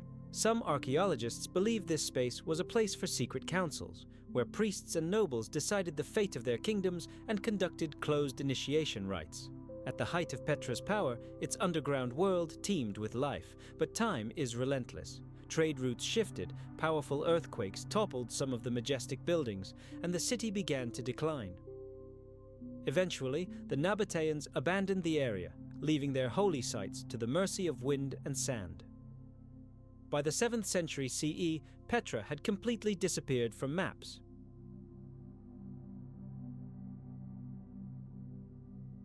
Its entrances were blocked by collapsed rocks, and the route through the narrow Siq Canyon was overgrown and forgotten. For centuries, local Bedouin tribes knew of the ghost city's existence, but religiously guarded its secret from outsiders, considering the place sacred. Only in the 19th century did the European explorer Johann Burckhardt, posing as an Arab trader, manage to pass through the canyon and rediscover Petra.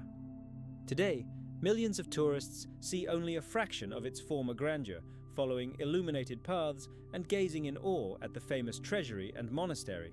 But right beneath their feet lies another city, buried under layers of sand and time. Sometimes, explorers manage to penetrate these depths. They describe oppressively narrow passages, vaults covered in soot from ancient oil lamps, and even the imprints of bare feet left in the stone thousands of years ago. These footprints are a silent reminder that people once walked here, unafraid to live in the very heart of the mountain. When the sun dips below the horizon and the pink sandstone turns crimson, Petra seems to awaken from a long slumber. Shadows lengthen, sliding across the ancient facades, and it seems as if the stone city begins to breathe. The underground halls fill with the cool of the night, and the wind blowing through the Sikh sounds like the distant, fading echo of prayers offered here thousands of years ago. Petra is more than just ruins.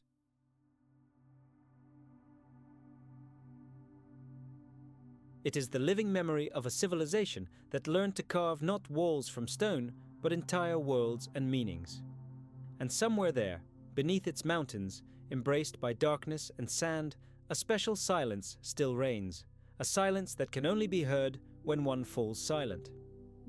Let's travel to the south of Spain, to the gentle, rolling hills of Andalusia. Here lies a place rarely mentioned in tourist guides, Villabaja. Hidden beneath the earth is an entire city, built not for glory and grandeur, but for one purpose: survival. There is no gold, no majestic temples, no marble columns. Instead, there are kilometers of tunnels, rooms and wells, carved into the soft limestone centuries ago, at a time when life above ground became deadly. The history of Villabaja dates back to the Moorish rule of the Iberian Peninsula, around the 10th century. These lands were the scene of constant warfare, where the border between the Christian and Muslim kingdoms was not a line on a map, but a constantly shifting front of fire and sword. The villages nestled at the foot of the mountains lived in constant fear of raids. People needed a refuge where they could take refuge in minutes. Thus, these underground cities began to emerge, and Villabaja became the largest and most complex of them. According to ancient chronicles, Arab craftsmen, skilled engineers of their time, carved out the first level of the underground city, creating a complex network of tunnels.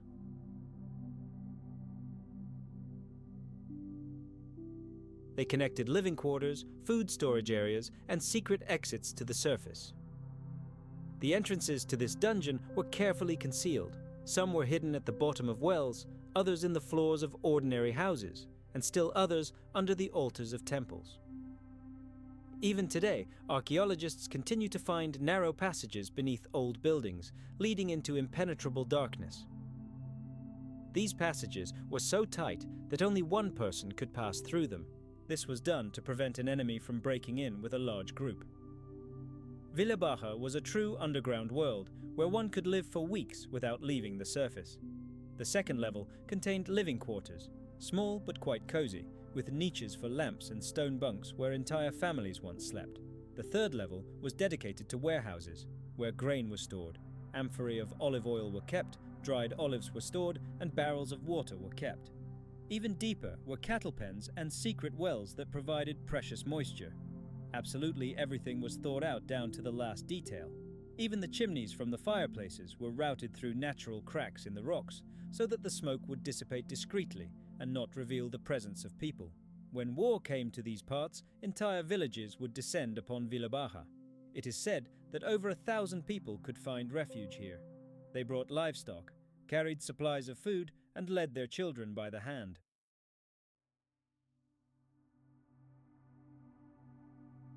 And life underground never stopped. Women spun, men mended tools, old men told children ancient tales, and the children themselves learned to discern by the sound of footsteps who was walking along the corridor, friend or foe.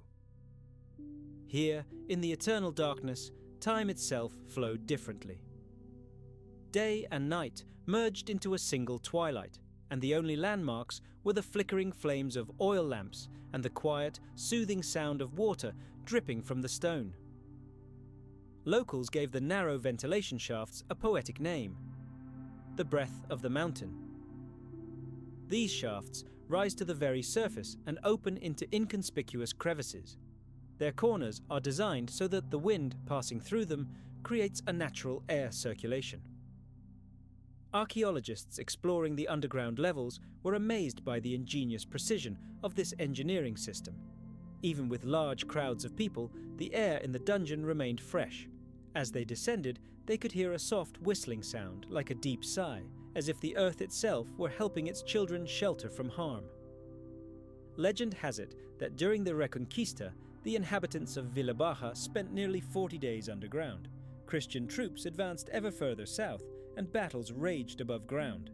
The people below heard the thunder of hooves, screams, and the sound of collapsing walls, but no one ever found their refuge. When all was quiet, they emerged to find deathly silence.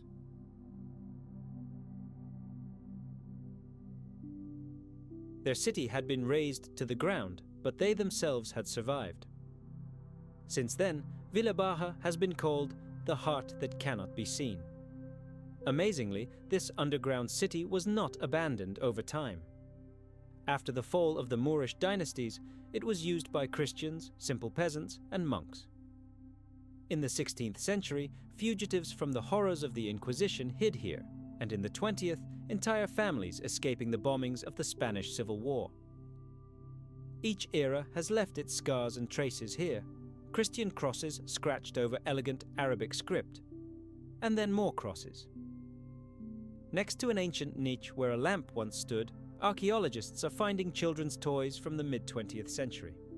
Villa Baja has become a veritable stone chronicle of survival, a place where history was written not with pen and paper, but with chisel and stone. Today, some of the underground galleries are open to explorers. Archaeologists describe Villa Baja as a complex structure consisting of 5 levels, with over 3 kilometers of tunnels remaining. Some of them end in rubble, while others seem to lead nowhere. Traces of soot from torches are still visible on the walls, and shards of clay vessels, charcoal, animal bones, and even primitive tools have been found in the recesses. One of the galleries is decorated with a carving in the shape of a sun, although sunlight never penetrated this darkness.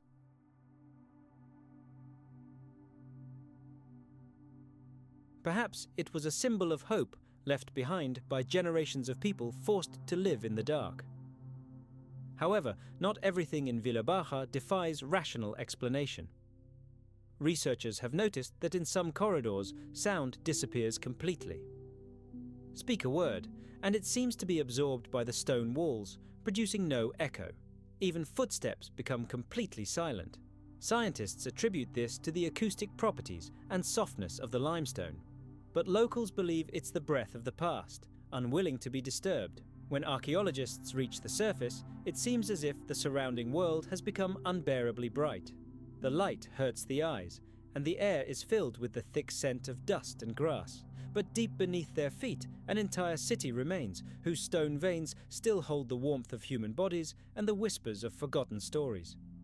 Amid the sun-baked sandy plains of Iran, where ancient clay houses seem one with the desert, lies the city of Nushabad. But its greatest secret lies not on the surface, but deep underground. Imagine an entire world that remained invisible for centuries, even to those who walked right on its roof. This underground refuge, known as Nushabad, was carved out of the rock not for fame or fortune, but for one single purpose: survival. From above, this settlement appears unremarkable, a labyrinth of narrow streets and houses of baked brick.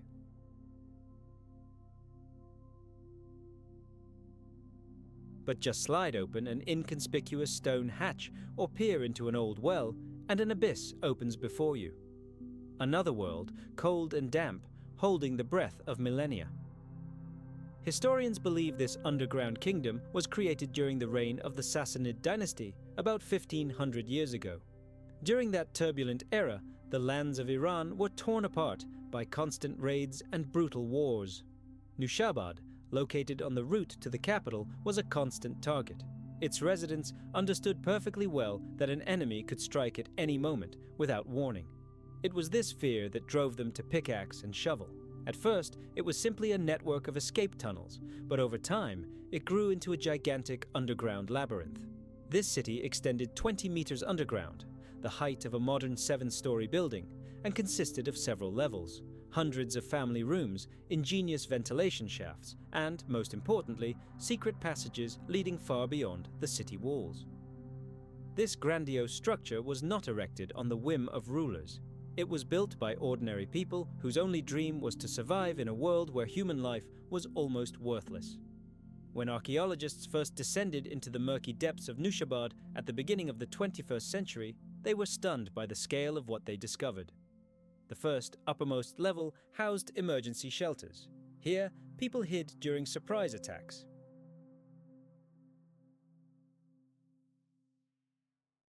Traces of their lives can still be seen: hearths for cooking, stone beds, niches in the walls for oil lamps, and shards of water jugs. The second level was a complex network of corridors connecting the basements of different houses. Each resident knew where their personal escape route was and could disappear from the surface in a matter of moments. The third, deepest level was the path to salvation. From here, secret passages began that led people to an oasis or a trade route, allowing them to evacuate the besieged city undetected. The ventilation system is astonishing in its ingenuity. It's not just an architectural marvel, it's a living memory of the fear that drove people to make darkness their home. Here, in the silence of the underground galleries, a faint hum can be heard, the wind wandering through the ancient mines. The breath of the mountain, a reminder that beneath the calm surface lies the history of those who learned to disappear in order to survive. Narrow shafts cut into the rock extended tens of meters upward, creating a natural draft. The air circulated, bringing a healing coolness from the depths, a striking contrast to the scorching heat above. One could stay here for weeks without suffering from the heat. Researchers are convinced that the ancient engineers of Nushabad possessed knowledge of thermodynamics that was centuries ahead of their time. They created angular passages and special channels where hot air was cooled and heat was dissipated.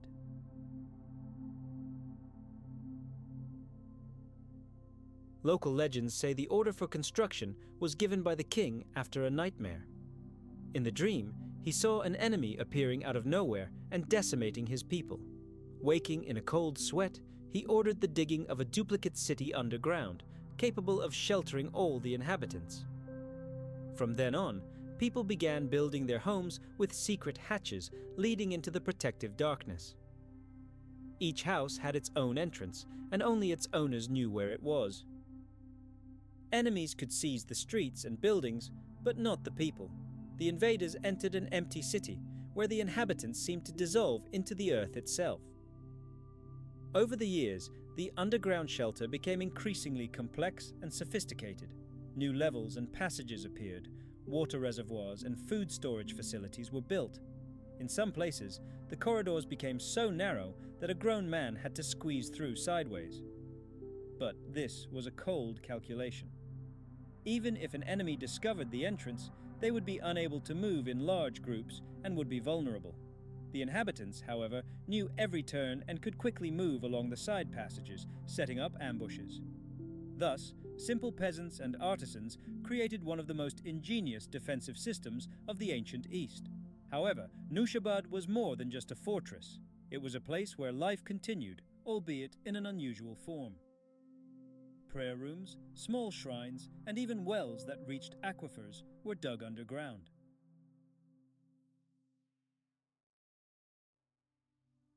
The walls of some rooms are covered in mysterious inscriptions and symbols, perhaps the names of those who survived the latest siege. On one of the stones, archaeologists discovered a carved image of an eye, an ancient symbol of protection. Legends say that the eye of the earth watches over all who descend into the darkness, and if a person enters with evil intentions, the labyrinth will never let them back into the light. During the Mongol invasions of the 13th century, Nushabad once again became a refuge for thousands. As Genghis Khan's hordes swept across Persian lands like a fiery tornado, the city's inhabitants simply vanished. Chronicles of the time recount how the astonished conquerors entered the city and found not a soul, no people, no livestock, no food supplies. They believed it to be a cursed place inhabited only by spirits. As soon as the enemy departed, the people emerged from their hiding places and returned to their normal lives, as if nothing had happened. Thus, Nushabad repeatedly saved its people from total annihilation. For hundreds of years, this underground world remained a great mystery. But in the early 2000s, a local resident was digging a pit for a water supply on his property.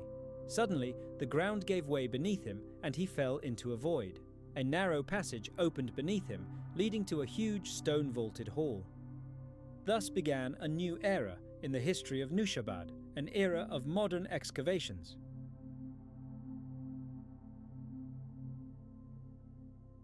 Over the course of several years, scientists have discovered dozens of entrances and mapped hundreds of rooms and corridors, but with each passing year, the mysteries only grow. Some sections of the labyrinth remain unexplored. Archaeologists are certain that the tunnel system extends much deeper than previously thought. Ground-penetrating radar reveals voids at depths of up to 30 meters, but no human has yet descended there. Perhaps even more ancient layers of history lie hidden there, the remains of settlements that existed long before the arrival of the Persians. This theory is supported by the fact that some tunnels were carved with completely different tools, and their alignment does not align with the overall layout of the city. Today, Nushabad is open to tourists. They descend the illuminated staircases into its cool embrace, touch the smooth walls, and feel the chill that remains even on the hottest day. Guides tell stories of people who transformed their fear into architectural mastery, and of the silence that once saved lives. But dim the lamps for a moment, and the space plunges into absolute ringing darkness. Only the sound of your own breathing reminds you that you're still here. Nushabad is a living reminder of how far a person can go in the struggle for the right to life. This city is not a symbol of defeat. It is a testament to incredible fortitude.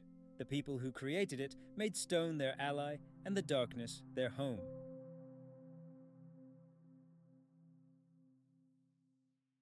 And standing today on this parched earth, it's hard to believe that right beneath your feet, in the cold depths, once beat the heart of an entire people who learned to disappear lest they vanish forever. Not far from Krakow, beneath the emerald hills of Lesser Poland, another world lies hidden. To refer to it simply as a mine is an understatement. Wieliczka is not a mining site, but an entire underground kingdom created by human hands. While carving salt from the depths of the earth, they simultaneously carved their faith, their art, and their very lives. At a depth of over 300 meters, endless corridors, grandiose halls, and mysterious galleries descend into eternal darkness. This underground city is permeated with the aroma of minerals, antiquity, and prayer. It breathes damp, salty air, and each of its walls holds the warmth of thousands of hands that for centuries mined the white gold here. The history of Wieliczka dates back to the 13th century, when monks from nearby monasteries noticed that the water in the local springs was salty, and that in the sun, crystals sparkled like glass. Legend has it that the Hungarian princess, who became the Polish queen Kinga, once threw her wedding ring into a salt mine in her homeland. Years later, that same ring was miraculously found in a block of salt mined here, near Krakow. Since then, this mine has been considered blessed, and people believe that the local salt is not just riches, but a sacred gift from heaven.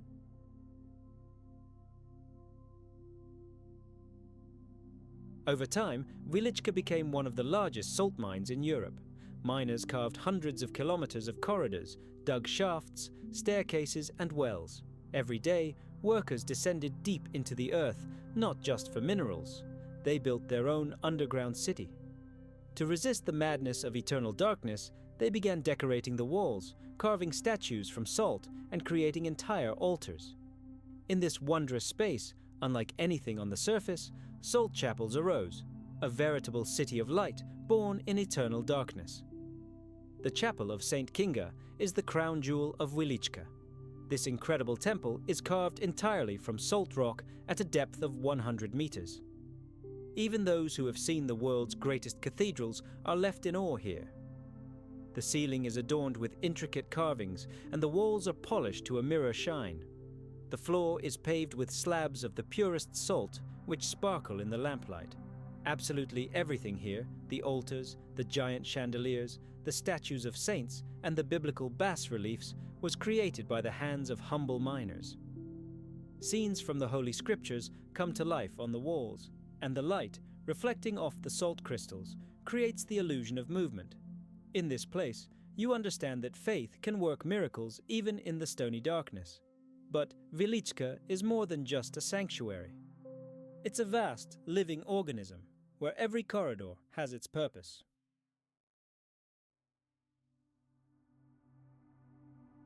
On one level, underground lakes stretch out, filled with a brine so concentrated that it's impossible to drown.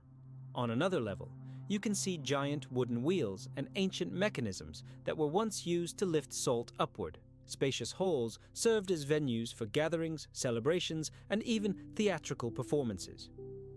One of these halls still hosts classical music concerts. The sounds of organ and violin take on incredible purity and depth, reflecting off the salt walls as if the very depths of the earth were singing. The engineering precision with which the mine was built remains impressive to this day, and the ventilation system is so ingenious that the air in the deepest galleries remains fresh and clean. Here, in the depths of the earth, the air remains surprisingly fresh, and the humidity hasn't changed for centuries. Before us lies not just a mine, but an entire underground metropolis, designed with astonishing precision. Velichka. Hundreds of kilometers of tunnels cut through the salt layers, intersecting at perfectly right angles. They form a gigantic, tangled network in which an outsider would get lost in minutes. But for those who toiled and literally lived underground for centuries, these corridors were not a labyrinth, but familiar streets filled with the echo of tools and the smell of salt. A unique world has formed within these depths. A unique microclimate with a constant temperature prevails here, and the air itself is saturated with healing ions.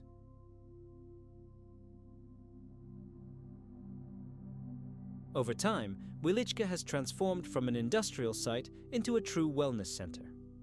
Imagine, deep underground, sanatoriums are located where people spend entire days breathing this ancient air, as if they were in the gigantic womb of the planet. This is a place where people do more than simply heal their bodies. They seem to return to their very roots, to a world where stone and life breathe in unison. Yet behind all this man-made beauty lies a dark, cruel truth. This salt empire is built on bones. Hundreds of lives were sacrificed to this subterranean wonder over the centuries of its existence. Vaults collapsed, burying people alive. Fires erupted, furiously devouring the wooden supports, turning the tunnels into death traps. And sometimes, death came quietly, unnoticed, when precious oxygen simply ran out in the depths. And yet, the work never stopped. The city continued to grow, not upward, but downward. Each new level became an extension of the previous one, reaching ever lower, like the giant roots of a tree gnawing into the very heart of the earth. Descending deeper, the explorers encountered ghosts of the past. Abandoned tools, rusty helmets, antique lamps. The miners left them here as tribute to the spirits of the underground, silent amulets in the eternal darkness. It seemed each of them understood that one day they might not return to the surface, but their work would forever remain a part of this vast underground world.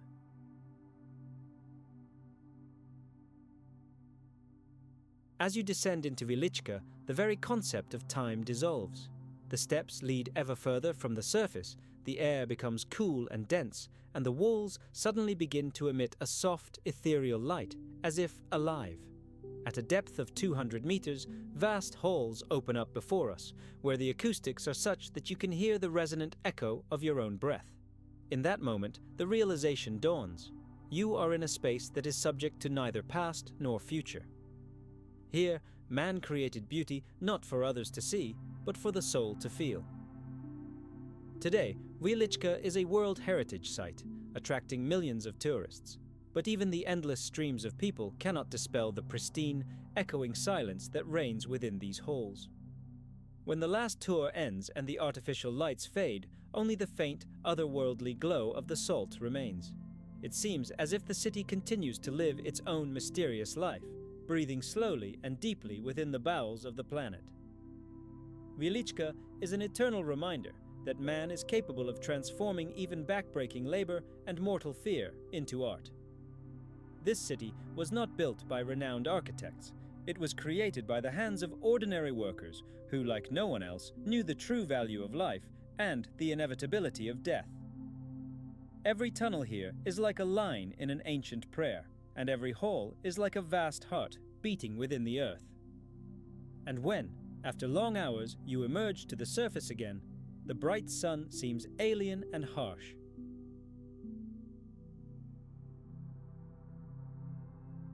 Because a piece of your consciousness remains forever down there, in the cold darkness, where the eternal light, carved from salt, shines. Now let's travel to the island of Malta, to the quiet town of Paula. Just beneath its streets slumbers a mystery so ancient that the Egyptian pyramids look like new construction. This place is known as the Hal Saflieni Hypogeum, an underground sanctuary carved into the rock 5 millennia ago. And it's more than just an archaeological site.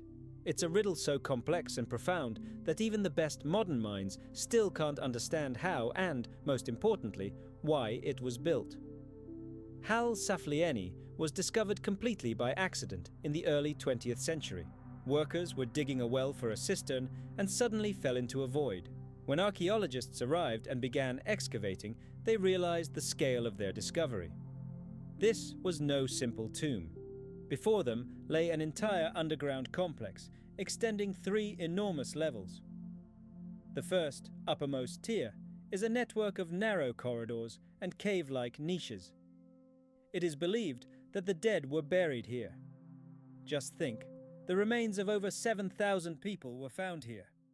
The skeletons were laid in layers, suggesting that people had been bringing their dead here to this sacred underground kingdom for centuries. On the second level, the architecture is astounding.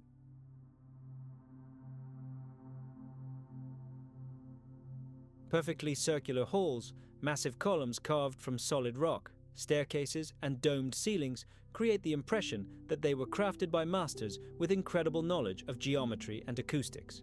In one of the halls, now called the Oracle Room, something occurs that defies the laws of physics.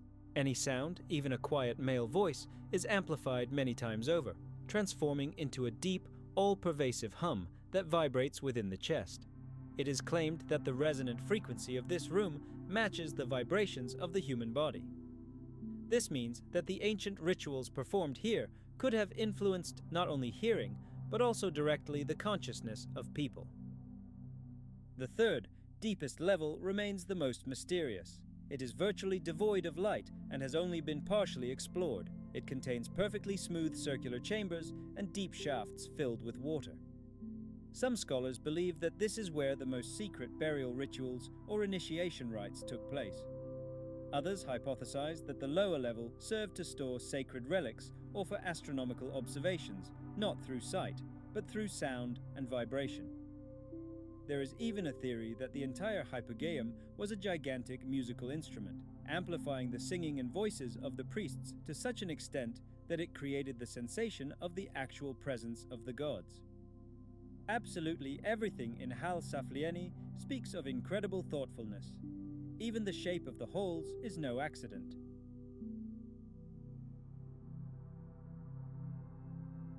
It strikingly resembles the structure of the human body. The central chamber resembles the heart, the corridors resemble arteries, and the side niches resemble internal organs. Perhaps its creators saw this temple as a model of the universe, where man and the cosmos were one. Who were these brilliant architects? What civilization, now lost, left behind this message in stone? There are no answers. When archaeologists first penetrated the depths of Hal Saflieni, they found not only bones but also astonishing figurines. The most famous of these is the Sleeping Woman, a figurine of a plump woman lying serenely on her side. Her soft, rounded form creates the impression that she is not dead, but immersed in a deep, eternal sleep. Scholars theorize that this is an image of the Mother Goddess, a symbol of life and death. It was likely to be to her that offerings were brought in these echoing underground chambers. But it's not the figurine itself that is so striking, but the atmosphere of the place where it was found. After millennia, the air here seems thick and heavy, as if it still carries the breath of ancient priests. In the 1970s, researchers recorded the hypogeum's strange effects on people. Some visitors experienced a feeling of inexplicable lightness and euphoria. Others, on the contrary, felt oppressive anxiety and chest tightness.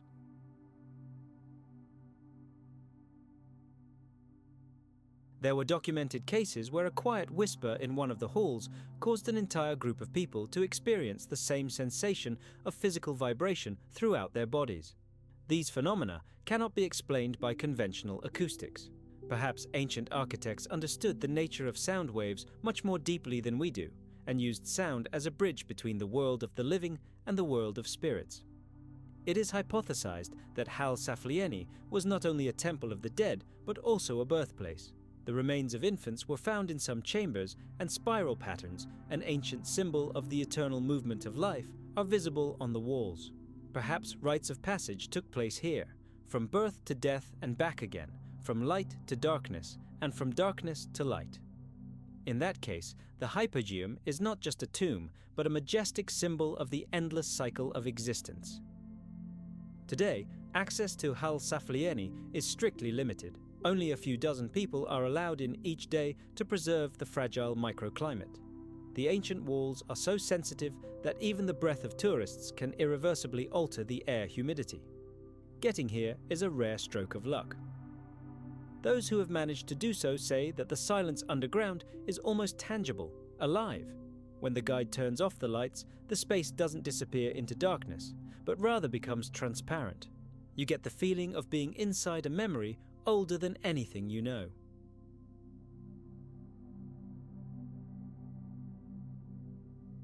Scientists continue to puzzle over mysteries.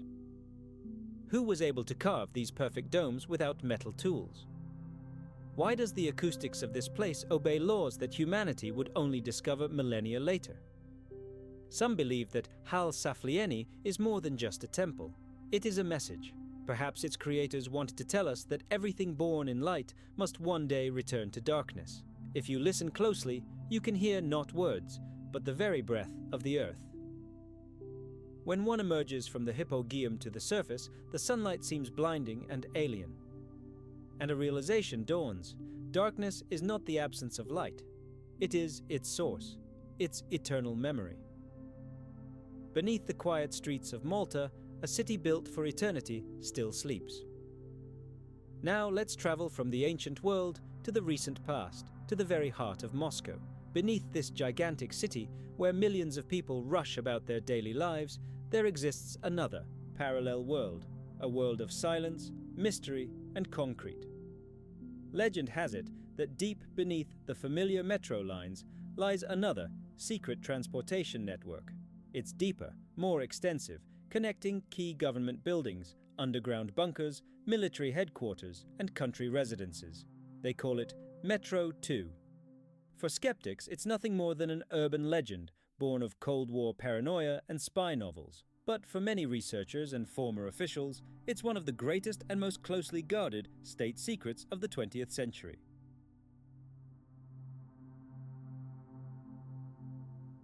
You won't find a single mention of it in official documents, but the more Moscow grows, the more mysterious traces of this underground phantom appear to surface. Rumors of a secret metro date back to the 1940s, a time when the Soviet Union lived in constant fear of attack. Let's fast forward 66 million years to the very end of the age of dinosaurs. On the planet's surface, the greatest drama of survival unfolded. Titanic predators like Tyrannosaurus Rex ruled this world, and the very earth trembled beneath their tread. But imagine that beneath this thundering, dangerous surface, there existed another hidden reality. A world built not of steel and concrete, but of earth, roots, and instinctive fear. Among the giants of the Cretaceous period, in the shade of ferns and beneath the feet of colossi, the first mammals huddled. These creatures, no larger than a modern rat, understood the fundamental law of survival. To avoid becoming prey, one must disappear. And then Guided by an ancient instinct, they began the greatest construction project in the history of the planet. The idea arose to create a colossal network of underground shelters, labyrinths that would allow entire colonies to move and live without ever emerging onto the deadly surface. According to modern reconstructions, these tunnels were dug simultaneously with the growth of the prehistoric jungle, but they extended to incredible depths, sometimes tens of meters underground.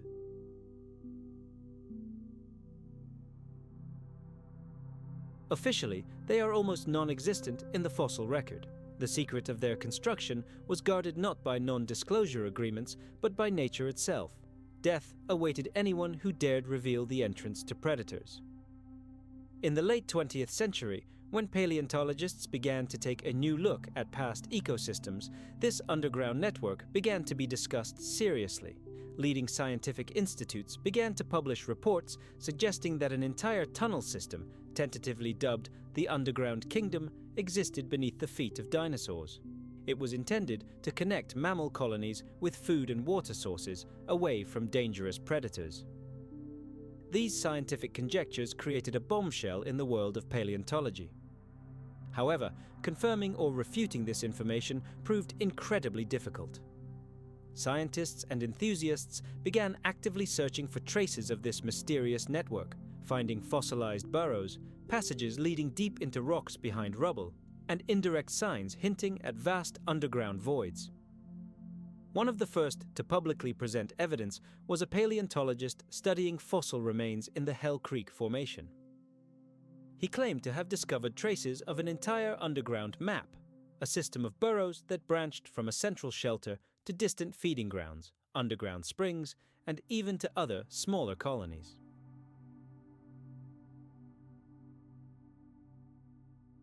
These claims seemed like science fiction until, in the 1990s, a huge, perfectly preserved section of an ancient tunnel was uncovered during quarrying. Its direction and structure completely matched the scientists' hypothesis. The entrance to this fossil tunnel was soon sealed, and the area was protected for further research. Since then, the Underground Kingdom has become part of scientific mythology. Some researchers claim that seismic data reveals the presence of vast voids beneath ancient river valleys.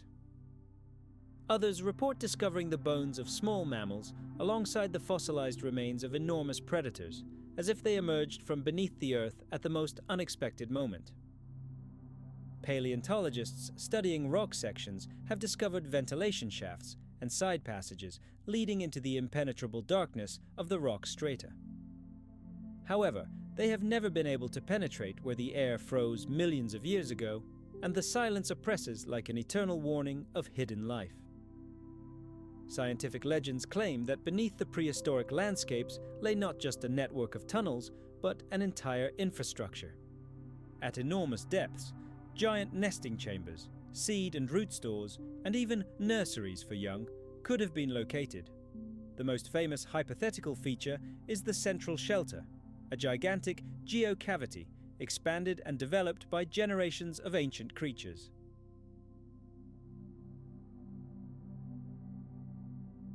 This bunker could have been a complex covering thousands of square meters, equipped to support the survival of hundreds of individuals in the face of a global catastrophe.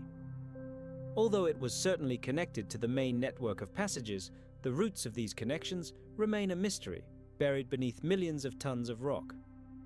Many believe that it was through such citadels that one could reach the deepest and safest corners of the underworld. There's a theory that this network extended far beyond a single valley.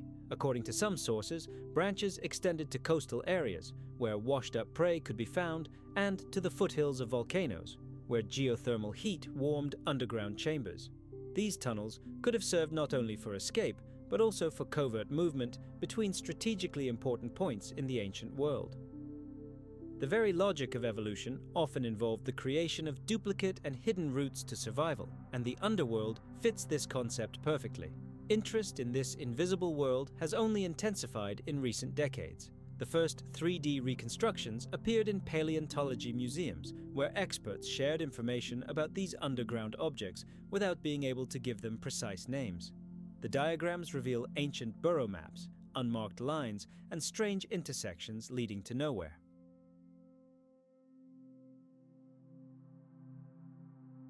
Some researchers claim that these diagrams are not mere guesses, but precise models based on ground-penetrating radar scanning, the results of which are being reluctantly published. However, the scientific community has never officially confirmed the existence of a unified network. All references to it are considered bold theories. Nevertheless, indirect evidence continues to emerge. In the 2000s, geologists discovered traces of large-scale underground work dating back to the end of the Cretaceous period. This research was funded through closed grants. Although the documents did not specify the exact location, the scale and depth of the voids matched paleontologists' calculations. Proponents of the underground kingdom theory assert that this network was key to mammal survival after the asteroid impact. Its inhabitants may have transported food and water supplies to the deepest shelters, waiting out the nuclear winter on the surface. In a rare interview, the veteran paleontologist admitted to seeing sections of underground chambers devoid of any remains. These chambers were seemingly polished, and their entrances were reinforced with ancient plant roots and compressed clay, capable of withstanding powerful seismic tremors. His words confirm the logic of building shelters in the event of a global catastrophe. Indeed, life was preparing for the worst. But there's also a philosophical side to this story.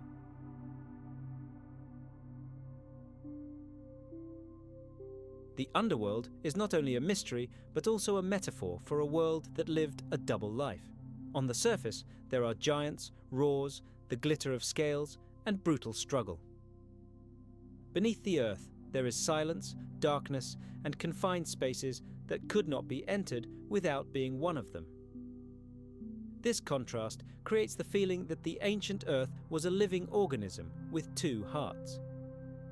One beat beneath the sun, the other deep underground in eternal darkness. Many researchers studying fossilized burrows report a strange feeling, as if the earth itself remembers those who observed the world from its depths. Sometimes they discover ancient passages blocked from the inside, claw marks on the walls, and footprints left tens of millions of years ago. However, the most eerie thing is the complete absence of sound in these fossilized voids. No echo, no rustle, only a dense, petrified silence that seems to absorb time. When the asteroid strike plunged the planet into eternal night, the surface roared with fires and earthquakes. But somewhere deep beneath our feet, perhaps the tunnels of the underworld stretched, dark and safe. There were no predators, no rain of fire, only cold air and the hum of the void. Perhaps this network became the ark that preserved life and allowed our distant ancestors to survive the apocalypse.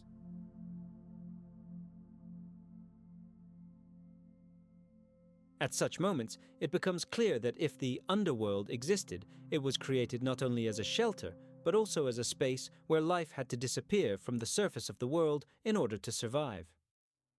There is another point of view. The underworld has long since been destroyed, serving only as a memory of the fear that once ruled the planet, fear of giant predators, volcanic eruptions, and the end of the world. And perhaps, sometimes, when the wind sweeps over the deserted canyons where Cretaceous rocks lie, an echo resounds deep below, a reminder of an invisible world that was always nearby but never belonged to the light. The underworld remains one of the greatest mysteries of the prehistoric world. Some seek proof of its existence, others remain silent. But like all secret worlds, it lives on, if only because it is believed. And as long as layers of rock remain beneath our feet, holding the secrets of the past, the legend lives on, a reminder that even in the ancient world, the darkness beneath the surface could conceal much more than simple burrows. It was a place of memory, fear, and the will to live. Perhaps it is there that the distant past has never let go of our present,